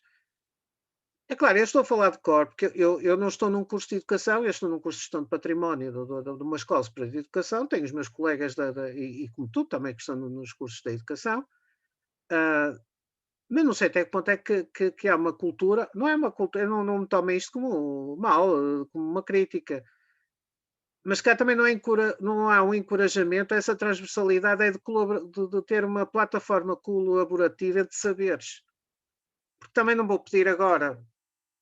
não se vai pedir agora a um docente que já teve a sua formação em educação que agora se vai sobrecarregar também com áreas de especialização que são por vezes residuais no programa, mas que por vezes são importantes que se tenha uma perspectiva. Eu acho que não é agora a colega Cecília, a colega Carolina, a colega Isília, a colega Cátia, a Benedita ou o colega Orlando que tem que entrar a fundo sobre o que é a história militar. É termos, eu não ia dizer que quase ter uma ordem, que isso é uma discussão que está no Facebook, a criação de uma ordem. Agora, com estas questões todas, isso é uma demanda muito antiga, mas antes que haja uma ordem de historiadores ainda vai aparecer o Santo Graal. Mas pronto, isso é outra questão. Aparece mais depressa a tacinha para onde o Cristo bebeu, com a marca e tudo. Ainda vais a Vista Alegre e coisa do género. Não, é ser aquilo que nós estamos a fazer, colaborativos. Poder ter um coordenador que não veja com maus olhos, um coordenador de departamento não veja com maus olhos que um colega convida um especialista de fora para falar na sala. Eu não estou a dizer que isso acontece. Mas já havia acontecer. Agora, não vou generalizar, porque eu posso estar a incorrer aqui numa grande injustiça. Já havia acontecer. Porque o que é que os jovens precisam? eu não digo jovens, porque a formação é ao longo da vida. Nós podemos estar a falar do primeiro ciclo, podemos estar a falar de curso de formação com gente de 40 anos. E até podemos estar a falar de secundários com gente de 40 anos, se Portugal aplicasse a sério o princípio democrático e constitucional da recuperação da população ativa. Se me faço entender. É o poder realmente, em determinados momentos, poder falar um pouquinho sobre... Porque eu fui professor de segundo ciclo e conseguia explicar muito bem a Batalha de Alves Barrota. Até os punha sentados em cima de uma cadeira a cavalo e explicava como é que foram atirados abaixo do cavalo. Mas isso era eu. Acreditem que ninguém se magoou e disse para não repetirem isto em casa. É assim, é assimétrico, porque eu tinha colegas que não dominavam... Estava no manual, porque é assim, nós temos os manuais. E bons. Eu acho que Portugal faz bons manuais. Nós, quando chegamos ao ensino superior, não deixamos de ter manuais. Isso é um erro. Nós temos livros que não nos chamamos manuais porque não são manuais, mas são os nossos livros de referência. Porque quem andou na história da arte levou com o Anson. Não se escapava, pois não. Então, isso era a mesma coisa que recomendar quem anda no património. Eu, o Zé Augusto e tu tivemos que levar com a Françoise Chouet, não foi? Oh, e se não levarmos com a Françoise Chouet, somos excomungados. Ponto final. Portanto, se não há manuais, só não tem esse nome. Agora, os manuais, qual é a opção que o professor de História tem? É muito difícil, depende da escola, depende das circunstâncias, depende da turma, depende de muita coisa. Não depende da turma, e depende dele próprio. Ou se agarra ao manual e debita ao manual, e não estou a dizer que o faz porque é mau professor, porque às vezes não tem outras circunstâncias, e neste momento, online, as coisas devem ser muito mais desafiantes e cansativas. Não é fácil. Ou então tem, se for um professor que gosta mais de algumas coisas que têm a ver com outras temáticas, não estás a militares, vai sempre acrescentar mais um ponto. Ou não. Eu sei que tornava as coisas um bocado mais assimétricas quando chegava a altura das guerras no manual no tempo era o da Porta Editora. Posso dizer que já lá foi em 2000 que eu fiz 3 anos professor de segundo ciclo, em Amarante, Castelo de Paiva e Rio Tinto. Não era profissionalizado, portanto, os meus colegas nem me consideravam professor, porque eu era substituto. Portanto, aí veio o substituto, até a minha mulher me chamava isso, ela é professora profissionalizada de secundário. Tu és professora, és substituto. E eu, ok, porreiro, para a vida de casado é fixe levar com esta, mas pronto, tudo bem. As coisas já não são bem assim, porque o barco agora, estamos todos no mesmo barco. É que o barco agora tem que tudo que remar para o mesmo lado, seja com QZP ou contrato. Mas a questão não é essa. A questão é os professores de história, quem ensina a história, quem trabalha na história, e também uma coisa, o historiador não se deve pôr num pedestal. Temos que ver o lado lá. Porque eu tenho muitos colegas, possivelmente, e eu ir a uma escola secundária ou uma escola básica com um colega a falar para alunos, nem pensem. No outro dia estive online com uma antiga mestranda minha a falar para alunos de primeiro ciclo do Colégio de Nossa Senhora de Lourdes, aquele que é no Campo Alegre. Como podia ser outra escola qualquer, deu-me um gosto tremendo de estar com os miúdos do primeiro ciclo. Mas sei que tenho colegas que, o que é? Falar para a canalhada, desculpem agora, já ouvi isto. Nem pensar. Que é eles? Em que pedestal é que eles se põem? É que eu peço-me para eles irem para a história e andamos todos pela base na faculdade. E não é por ter o doutoramento e pós-doutoramento e provas de agregação que o dever deles de ensinar a história é na vertical, não é na horizontal.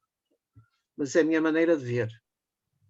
Não estou a falar pelos outros. Meu caro amigo, também a minha. Não podia estar mais de acordo contigo. E deixa-me sublinhar muito bem as tuas palavras, ainda bem que elas ficam gravadas e ficam para a posteridade, porque acho que realmente a própria academia tem que mudar o seu comportamento, o seu espírito, a forma como se relaciona com os parceiros e, no caso da educação, eu acho que... A academia tem que ser interventiva numa coisa, tem que ser interventiva em não, por exemplo, em não cair. Peço desculpa por aquilo que vou dizer e para não ser mal interpretado. Quando nós recebemos os alunos nos primeiros anos dos cursos, dos primeiros ciclos de estudos do ensino superior, e que vêm com graves deficiências à história, a primeira reação de muita gente, a culpa foi dos professores de secundário e do terceiro ciclo. Era melhor sairmos dos nossos casulos e ver, por exemplo, o que é que se tem feito à história a nível dos ministérios. A história tem sido continuamente agredida pelos Ministérios da Educação. Reduzida, vilipendiada, menorizada. Infelizmente, até por via de agendas políticas, isto tanto se aplica para um lado como para o outro. Atenção, porque a história é tão perigosa manipulada para a esquerda como para a direita. Tem servido para legitimar ideologias totalitárias à esquerda e à direita. Quando a academia o que devia fazer era propugnar para que os programas fossem revistos, para que os colegas... Porque eu tenho 2 ministros, nós somos 2 ministros, mas é assim, eu para mim vejo os colegas assim. Eu não estou aqui... Eu já vivo com uma professora do secundário, há 32 anos, sei que me portar bem. Portanto, começa logo aí. Mas, é assim, eu acompanho bem as realidades dela, conheço o campo de batalha dela. Eu só tive 3 anos no segundo ciclo. Isso não me dá experiência para analisar o que é o campo de batalha diário dos colegas que estão nos outros ciclos de ensino. Agora, a nível da história, eu percebo a limitação que foi imposta a nível das horas, imposto à saída de um professor com os seus alunos para ir ver um museu. Eu notei isso no Museu Militar. No bom tempo, passa a expressão, antes de uma ministra da Educação, que eu acho que, não sei se foi a responsável, eu recebia turmas e mais turmas e mais turmas no Museu Militar. Até chegava a ser antipedagógico, porque as escolas queriam lá meter 50 e 60 alunos de uma vez só. Isso é antipedagógico. Mas isso era a gestão da escola, eu percebia que era a maneira de terem um autocarro para meter os miúdos. Portanto, tentávamos depois andar ali a revezar-nos, quando eu fazia visitas guiadas, visitas orientadas, desculpem, no Museu Militar. E tinha que adaptar o discurso. Eu não debitava cassete, que se eram meninos de segundo ciclo, tinha que adaptar o discurso aos meninos de segundo ciclo. Se eram meninos de nono ano, tinha que adaptar o discurso ao nono ano, que normalmente era mandar 2 berros e mandar guardar os telemóveis antes de começar a falar. Depois amputava sempre um braço a uma das raparigas, que era para elas acordarem. Pronto, isso não sei porque, não é uma questão de género, mas resultava. Ou então menino também, mas essa dizia logo que amputava-lhe a cabeça. Eu não sei se eu sou um outsider, não sei se posso fazer aqui uma pequena intervenção. Claro que sim. Eu acho que sim. Primeiro, estamos em debate. Primeiro era só dizer que as más línguas ou os bons médicos diziam que o Camilo tinha sífilis, portanto, se calhar aquela coisa da cegueira, mas concordo contigo que se ele tivesse revisto a Ana Plácido como devia ser, coitadinho, tinha-se suicidado mesmo. Em relação ao ponto central, eu acho que vocês tocaram aí numa questão fundamental que se chama academia. E enquanto nós nos convencermos que universidade não tem nada a ver com academia, as coisas vão continuar como estão. Porque a academia é aquele grupo de gagás, desculpem, mas eu estou a forçar um bocado a nota, não é? Que antes até tinham uma farda com espada e chapéu a Napoleão e mais não sei o quê. Sim. Fazem umas reuniões onde cheira a naftalina por todos os lados. Exato. E nós vulgarizamos esse termo para uma coisa que não devia ter nada, rigorosamente nada a ver com isso, que são as universidades e os politécnicos. E eu aí, confesso, já falei várias vezes, quer contigo, Sérgio, quer com o Gonçalo, sobre isso. Acho que os politécnicos têm perdido um bocado a oportunidade e o espaço que deviam ocupar, que era, de facto, reivindicar cada vez mais para si a formação de professores. Nomeadamente, pelo menos, do secundário mesmo. Vejamos, o grande problema dos professores que já estão a exercer é o não ter, muitas vezes, ferramentas. Porque nós, se somos professores e freios de espada à cinta, não podemos esperar que o professor Luís Miguel Duarte, da Faculdade de Letras da Universidade do Porto, esteja disposto hoje a ir freios de espada à cinta, amanhã à Torre de Moncorvo, depois de amanhã a Mugadouro. Isto é, a universidade tem que procurar levar a cabo essas saídas, mas, sobretudo, fazer... E não são pós-graduações, não são coisas, porque nós depois atemos-nos muito a diplomas, a currículos, essas coisas. Não, são ações, verdadeiras ações de formação, em que nós vamos transmitindo aquilo que de novo vai sendo, naquilo a que nós chamamos academia, mas não devíamos chamar, vai sendo a nova informação que há a transmitir. E depois outra coisa, perceber que as universidades devem ser fontes onde se podem realizar instrumentos que ajudam os professores. Por exemplo, as universidades deviam ter um centro de produção de audiovisuais. Audiovisuais esses que poderiam ser depois disponíveis a toda a gente, ainda por cima hoje com esta coisa da internet, que no fundo nós ainda somos trisavós. Há bocado, quando falaste na altura dos descobrimentos, nós é que somos os trisavós da internet, não é? E nem sequer reivindicamos isso para nós. E então, aí sim, quer dizer, nós aí... Eu lembro-me, por exemplo, aquela coisa espetacular que nós organizamos quando foi o bicentenário da Batalha do Porto. Sim, sim. Assim, né? O bicentenário das invasões francesas. Com a área metropolitana. Exatamente. Naquela realização daquela batalha que teve duas fases, a fase noturna em Gaia, no sábado à noite, e depois a fase diurna no Porto, saiu um vídeo de 14 minutos ou 15 minutos, que eu já mostrei desde o terceiro ano, a terceira classe do nosso tempo, até alunos do secundário, e que normalmente, desde que previamente haja uma pequenina intervenção para contextualizar aquilo, eles ficam loucos. E depois, no fim, surgem as perguntas em catadupa, porque aí, lá está, foi uma reconstituição bem feita, estruturada, e isso depois permite aos professores dar não sei quantas aulas. Eu agora, recentemente, e calo-me por aqui, porque penso que já perceberam a minha ideia. Agora, recentemente, com a publicação daquele livrinho, O Foral da Maia, contado às crianças, e eu não tenho feito, até à pandemia, infelizmente, não fiz outra coisa senão ir a escolas e ir aos mais novos, porque a Câmara ofereceu o livro a todos os alunos do 3º e 4º ano. E eu fiquei surpreendido, porque eu tinha feito uma ronda idêntica há 10 anos, quando escrevi o outro livro sobre a história da Maia. Eu fiquei surpreendido, nestes 10 anos, com a evolução dos miúdos. E a evolução no sentido de quê? No sentido do à vontade de questionar. E, aliás, eu até me disponibilizei várias vezes, cheguei lá e vi tantas perguntas que disse, pronto, então vamos combinar, daqui a 3 semanas ou um mês eu venho cá outra vez. E vocês sistematizem isso. O que eu quero dizer é que os professores estão preparados para ensinar, têm vontade de ensinar. Isto é uma profissão como qualquer outra. Uns têm mais jeito, outros têm menos jeito. Uns chegam lá mais depressa, outros mais devagar. Isto também depende muito dos alunos e de nós termos a sensibilidade suficiente para fazer com que eles se interroguem. Eu acho que o grande problema da história é que ela cada vez mais passa pelo interrogar-se e, portanto, por um certo anti-academismo.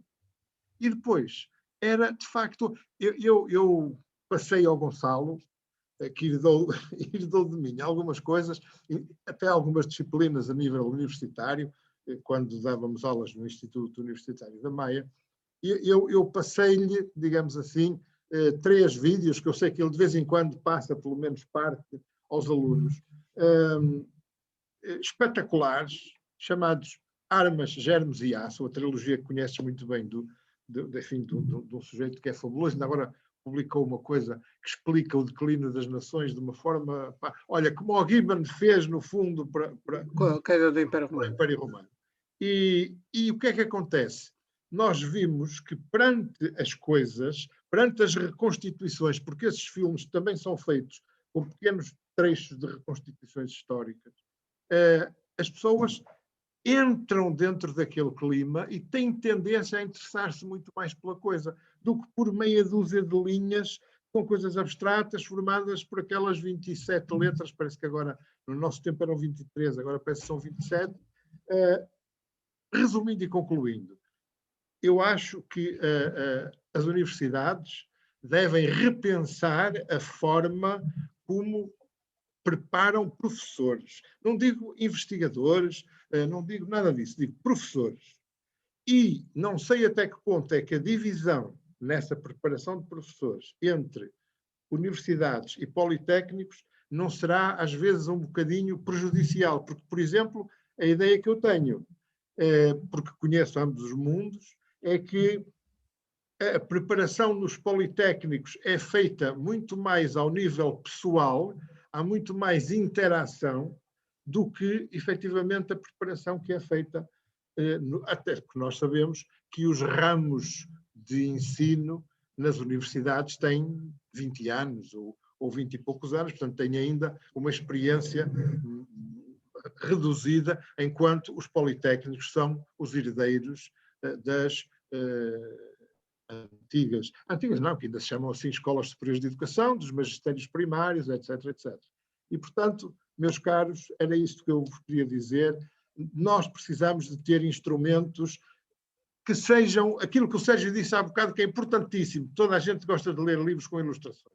E nós precisamos que nos forneçam essas ilustrações. E essas ilustrações podem ser produzidas e sucessivamente atualizadas pela tal academia que eu ponho entre aspas. Desculpem lá o tempo que vos roubei. Não, José Augusto, foi importante porque até ajudaste-me aqui a construir uma questão, que é o seguinte, é que isto é uma estrada de duas vias. Apesar de termos dois ministros, claro. que é, pronto, ok, agora temos dois ministros, já não foi sempre assim. Mas isto é uma estrada de duas vias, porque, por exemplo, no âmbito do ensino superior e na formação de professores, isto está a ser gravado, o que eu posso dizer pode ser usado contra mim. Mas neste momento, as instituições de ensino superior estão completamente tolhidas pelas avaliações A3AS nos moldes em que é feito. De acordo, completamente de acordo. Estão mais preocupadas em que os doutorados cumpram não sei quantos ETIs do que com, por exemplo, a ligação, porque a nível dos outros setores, da economia, da indústria, temos sempre aquele discurso dos ministros que estão ligados a isto, economia, etc, etc, da ligação da universidade às empresas. E nunca vejo esse discurso por parte dos ministros, que não sei porque é que são dois, mal nunca vem só, ok? Da ligação da universidade às escolas e das escolas à universidade. Porque assim, é tão importante, se calhar os nossos colegas que estão nos ciclos no primeiro ciclo, no pré-pri, etc, etc, que foram formados nas ESs e nas universidades, mas que depois vão para o seu percurso profissional e por vezes cessa, digamos assim, um bocadinho a sua vida nesse aspecto. E eu não, porque eu não estou na formação de professores, eu sou da área da gestão de património, portanto. Mas nós também, a nível do ensino superior, devemos estar em contacto com os colegas que seguem para essa via de ensino. Por exemplo, porque eu já não sei, eu já fui há tantos anos, eu não sei neste momento se ainda se usam os mesmos termos. Plano curricular de turma, eu já nem sei se são QZPs, quadros de zona pedagógica, etc. Eu sou do tempo de 2000 das últimas terminologias, eu estou dinossáurico. Se me forem perguntar qual é o programa de história, eu tenho que ir ver. Qual é o programa que seleciona em história e pronto, e basta-me falar com as pessoas que estão na área da educação da história. Mas na questão da transversalidade não devia haver problema, porque assim, a vida de um professor é sempre é muito complicada. E é assim, não tenho a menor dúvida que nós no ensino superior se calhar temos uma vida menos complicada a nível letivo. Temos uma vida, se calhar, cheia com burocracias, mas que depois também acharam que as deviam pôr nos colegas do básico e do secundário, porque encheram com burocracias que eu não me lembro de ver. Quando, se calhar, podia haver uma estrada de 10 sentidos, não só na criação das ferramentas, não só na avaliação, porque se estivéssemos nas universidades politécnicas a contactar com os nossos colegas no terreno e que nos permitissem e que os nossos coordenadores e presidentes de departamento também não fossem autistas ao ponto de porque às vezes temos essas ideias e somos barrados pela hierarquia, não estou a dizer que aconteça comigo, mas sabemos casos desses, de poder estar em permanente colaboração. Não é fazer uns congressos por semestre que a coisa vai lá. é estar em permanente colaboração. Esta questão da história militar tinha que ser trabalhado, por exemplo, para os pais não pensarem que, por exemplo, no caso de eu ir falar do Cerco do Porto a uma turma, já fui, pronto, a uma turma do 8º ano, só barrei no 8º ano que se fala disso. Não se pensar que eu fui para lá fazer a apologia da guerra. Não. É perceber que o conflito, é tentar perceber o que é que o conflito está subjacente e o que é que a guerra, os conflitos, foi isso que eu tentei aqui transmitir. O que é que trouxeram à sociedade civil? E a sociedade civil trouxe ao meio militar. Porque o meio militar, ao contrário de pensar, não passa a vida em guerra. Um legionário romano podia passar 25 anos da carreira sem nunca entrar num único combate. Não quer dizer que não treinasse. Porque há um mito, é militar, entra em combate. Eu estive no serviço militar obrigatório quase 2 anos e não foi a nenhuma missão de paz. Tenho camaradas que eu sou da Liga dos Combatentes, somos os dois da Liga dos Combatentes, que isso, ainda me esqueci de pôr no currículo, ainda somos maçaricos, que tiveram missões de paz, uns já viram de tudo e mais alguma coisa que é bom nem falar, e outros até conseguiram passar por quer dizer, não é indemnes, eles não fogem ao serviço, mas por situações relativamente tranquilas no Afeganistão. Mas garanto que os que estiveram no Kosovo não. Nem foi pelo combate, foi pelo que viram. Não é? E essa partilha de experiência, por exemplo, quando se começa a dar a história contemporânea e ter a noção do que é que foi esta Europa falsamente propalada, que é a paz depois de 1945, e que as guerras aconteceram todas no resto do mundo. Não. E nós só falamos da Europa. Outra coisa que a história militar ou a história dos conflitos humanos deve levar é para fora do nosso espaço de conforto europeu. O tentar levar para perceber, por exemplo, a questão do Brasil. A história militar ajuda-nos a entender a questão do Brasil, da nossa colonização do Brasil e da independência do Brasil e depois da formação do Brasil, porque nós pomos o Brasil depois de parte no nosso entendimento da história, quando Portugal fica assimetricamente em relação ao Brasil durante muito tempo para trás. Portugal torna-se numa potência de terceira ordem a partir da segunda metade do século XIX e o Brasil torna-se numa potência regional e diretora na América do Sul que nem a América Espanhola lhe chega. Claro que não convém dizer aos brasileiros que eles praticaram um genocídio na Guerra do Paraguai, deram cabo de 2/3 da população do Paraguai, que nunca recuperou até hoje, em termos de população. Mas eu acho que esse é um dos problemas que a história tem que ultrapassar. Que é o problema que nós hoje vivemos no país, que é o problema do politicamente correto a propósito dos conceitos. Porque se nós formos a ver as coisas dessa forma de que foste falar do Cerco do Porto, não estás a fazer a apologia da guerra, nós não podemos falar de nada desde a pré-história, porque a primeira vez que o tipo atirou um bifaço ao outro, não é? Está a fazer a apologia da guerra. E, portanto, nós não podemos falar de nenhum período histórico. A melhor metáfora está no Stanley Kubrick, no 2001. Exatamente. E, portanto, eu acho que a história tem que se afirmar nesse sentido, como de facto a ciência que, mostrando-nos o passado, permite-nos antever o futuro.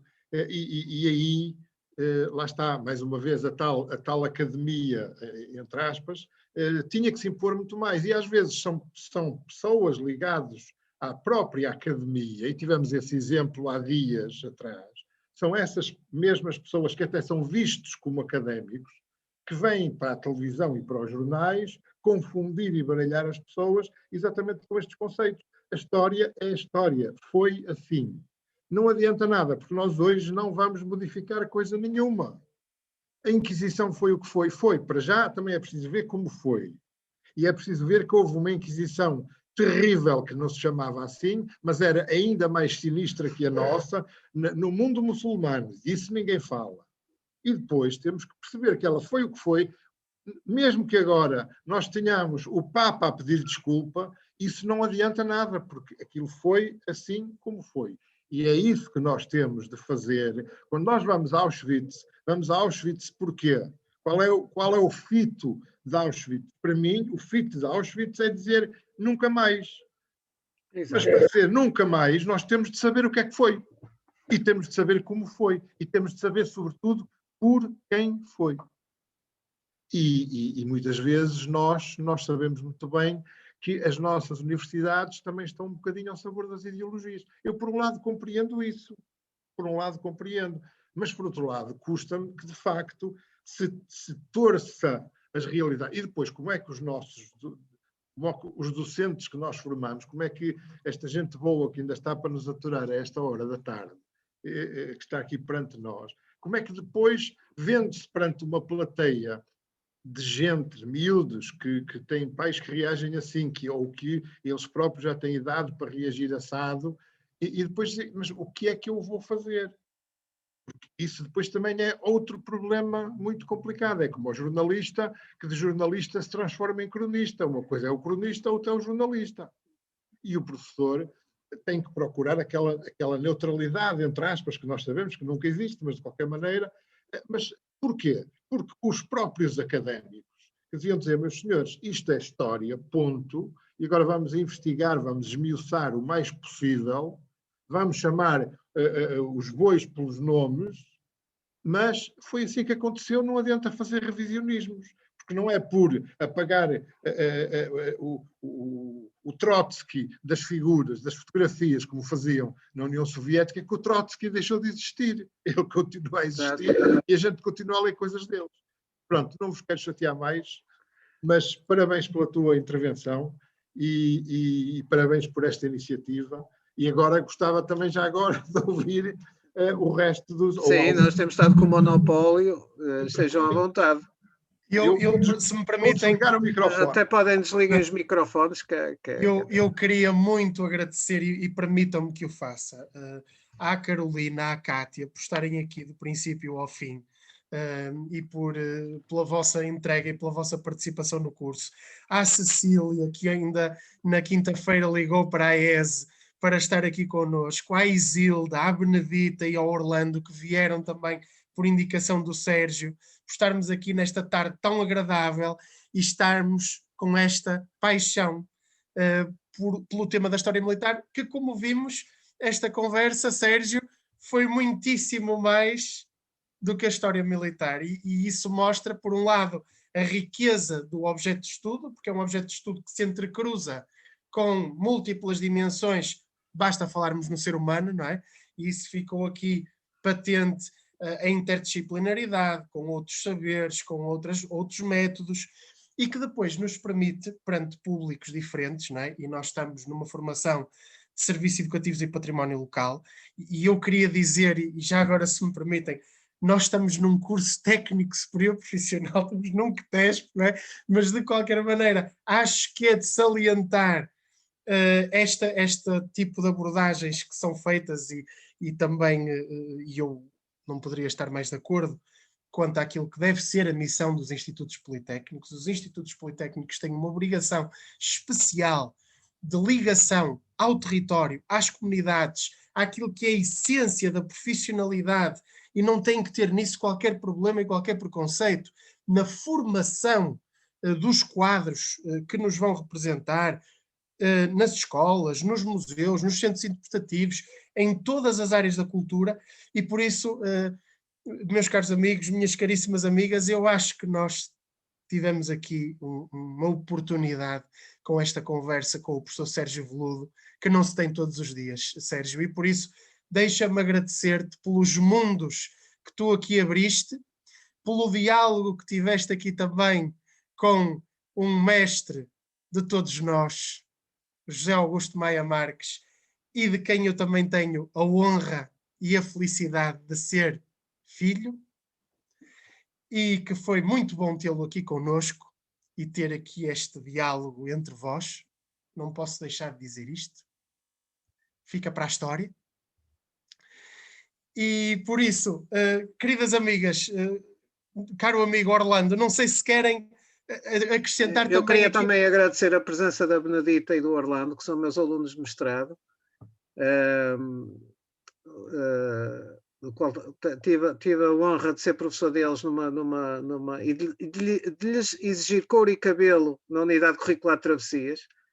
Não se devem esquecer tão cedo, mas fizeram um trabalho de excelência a nível das alternativas de pandemia, que foi roteirizar o Porto Liberal. Este roteiro aqui que era suposto termos rotas, visita guiada, e foram roteirizadas em plataforma digital pela turma, em 4 roteiros, que agora estamos a aguardar.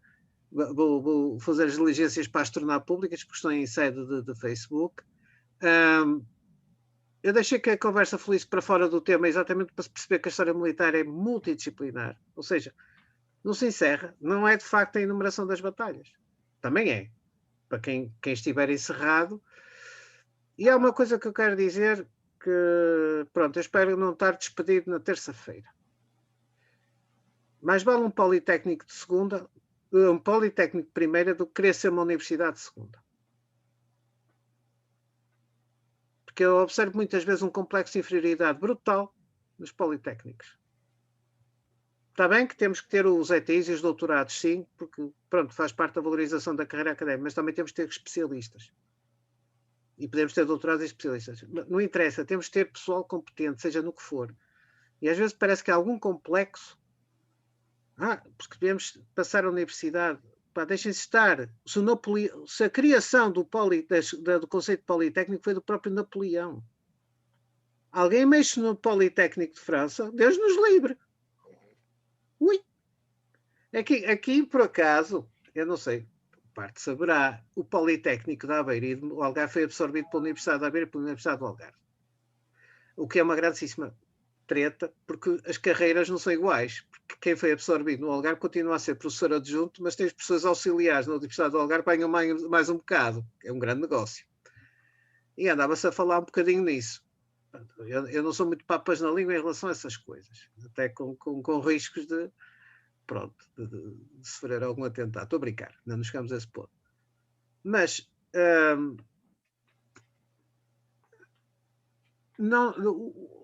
em França é ao contrário. A Universidade de Nantes pertence ao Politécnico de França. Quando eu tive que andar a fazer quando chegou aquele dia em que peguei na minha licenciatura, eu e a minha coordenadora, que era de 5 anos, 4 mais um ano de estágio, e tivemos que pô-la em formato de Bolonha. Portanto, foi um exercício de amputação que eu fiz na vida e não era médico. Tínhamos que ir por cima justificar a AGES com exemplos e não sei quem. E eu comecei a ver os politécnicos e para lá e para cá.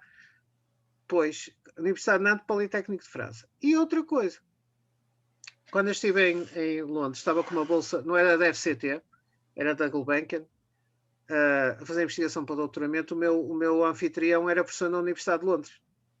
Eu dava econométrica, era uma coisa estranha.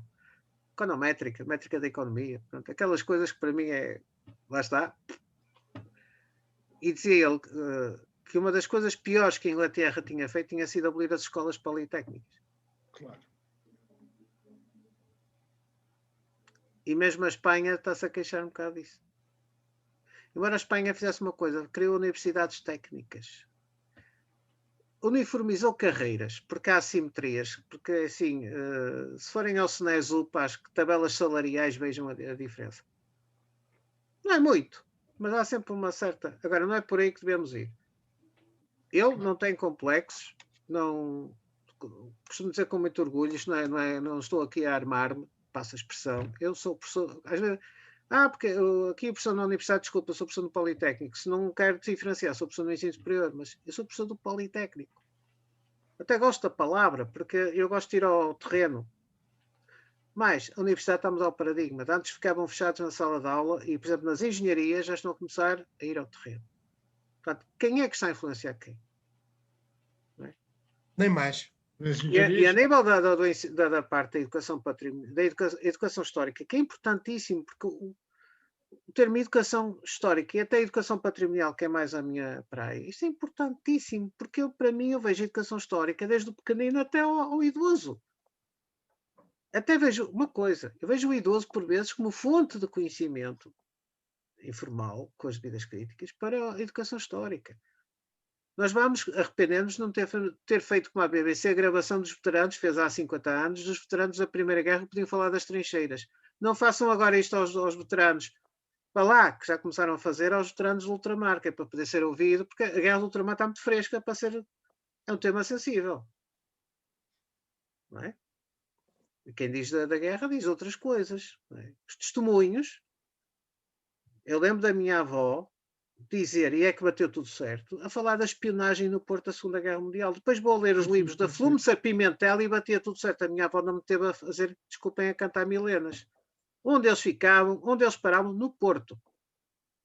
Só não sabia o que é que eles iam fazer. Isso, numa investigação, percebiam todos espreitar o Porto de Leixões, para ver o que é que entrava e saía no movimento de barcos. Durante a guerra, a segunda. Quer dizer, o grande hotel do Porto, que depois também se confirma, tinha lá espias alemães, tinha espias ingleses, quer dizer, aquilo era quase por andares, como acontecia em Lisboa. O hotel suíço era dos alemães, que fica ali na subida da Glória. O hotel não sei o que era para os ingleses. Depois cruzavam-se no Rossio e no meio a Pido, que era para eles não pegarem os tiros. E os exercícios da Legião Portuguesa, ela contou-me isso tudo. Lá está as fontes orais, que depois, quando vamos a ver com a devida crítica, batem todas certo. E nós às vezes não ouvimos os mais beijos, não nos deixamos contar as suas histórias para nos achar que não são umas milongas, e não são, desculpem ter milongas, é um bocado coloquial, porque sabem que eu às vezes não sou assim muito académico no meu parlatório. Já padeço. Padeço ou não padeço? Não ninguém vai mudar, também já agora já é tarde para mudar. Mas os contributos dos mais velhos, por exemplo. Ouvir os mais velhos para a educação histórica, não sei, eles têm tantas histórias para contar. Entre a história, porque assim, entre ouvir gente nova a contar histórias num programa de televisão, num canal regional, e ouvir um idoso a contar histórias com Ana, mas autênticas, eu prefiro o idoso.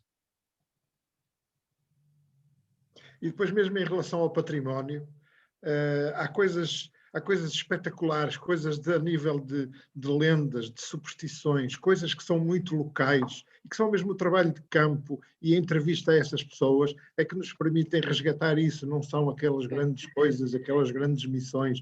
E eu acho que isso... E na história militar eu acho que basta uma coisa, quer dizer, dos 300 e não sei quantos países inscritos na ONU, só há 3 que não têm forças militarizadas.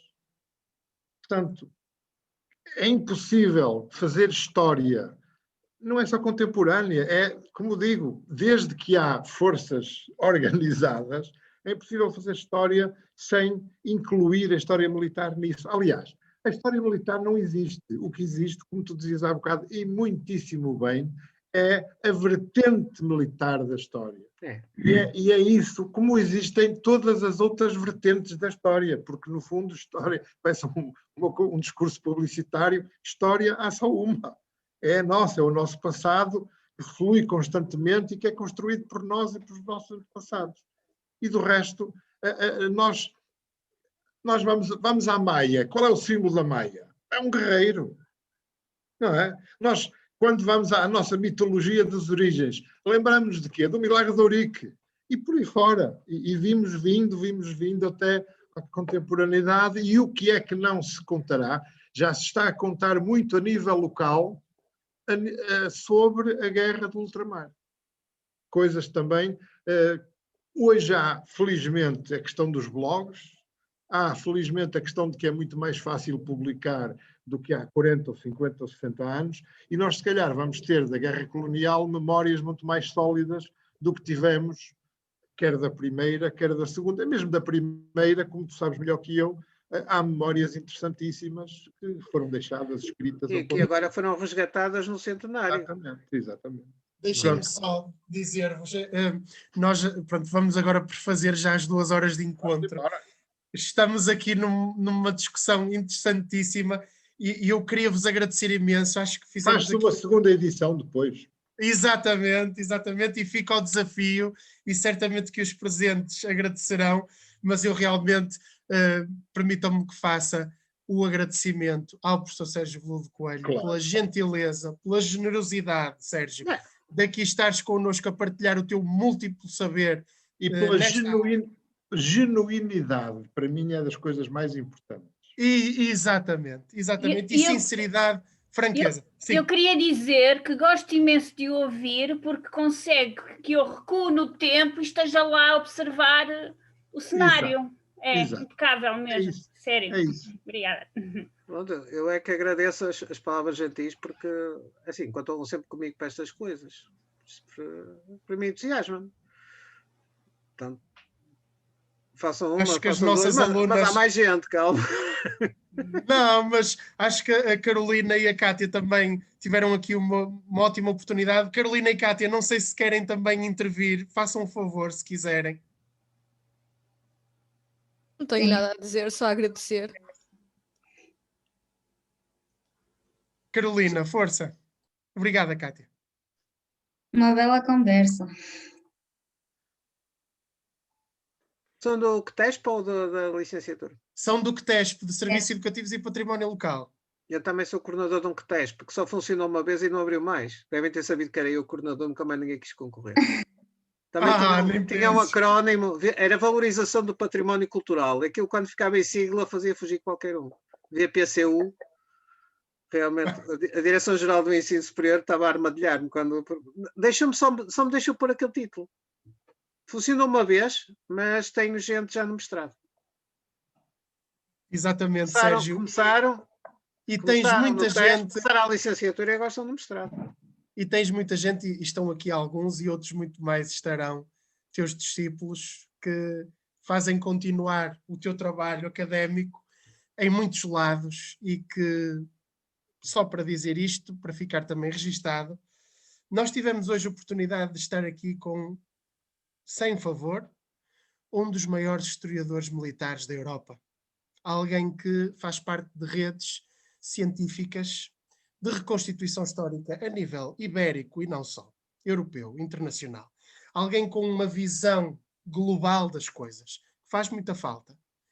E acredito que quem vai assistir a esta conversa assincronamente não terá o privilégio que tiveram os que estiveram aqui sincronamente, naturalmente, mas vai reter muitos aspectos importantes que podem mudar, quem sabe, alguns percursos e algumas ideias fundamentais.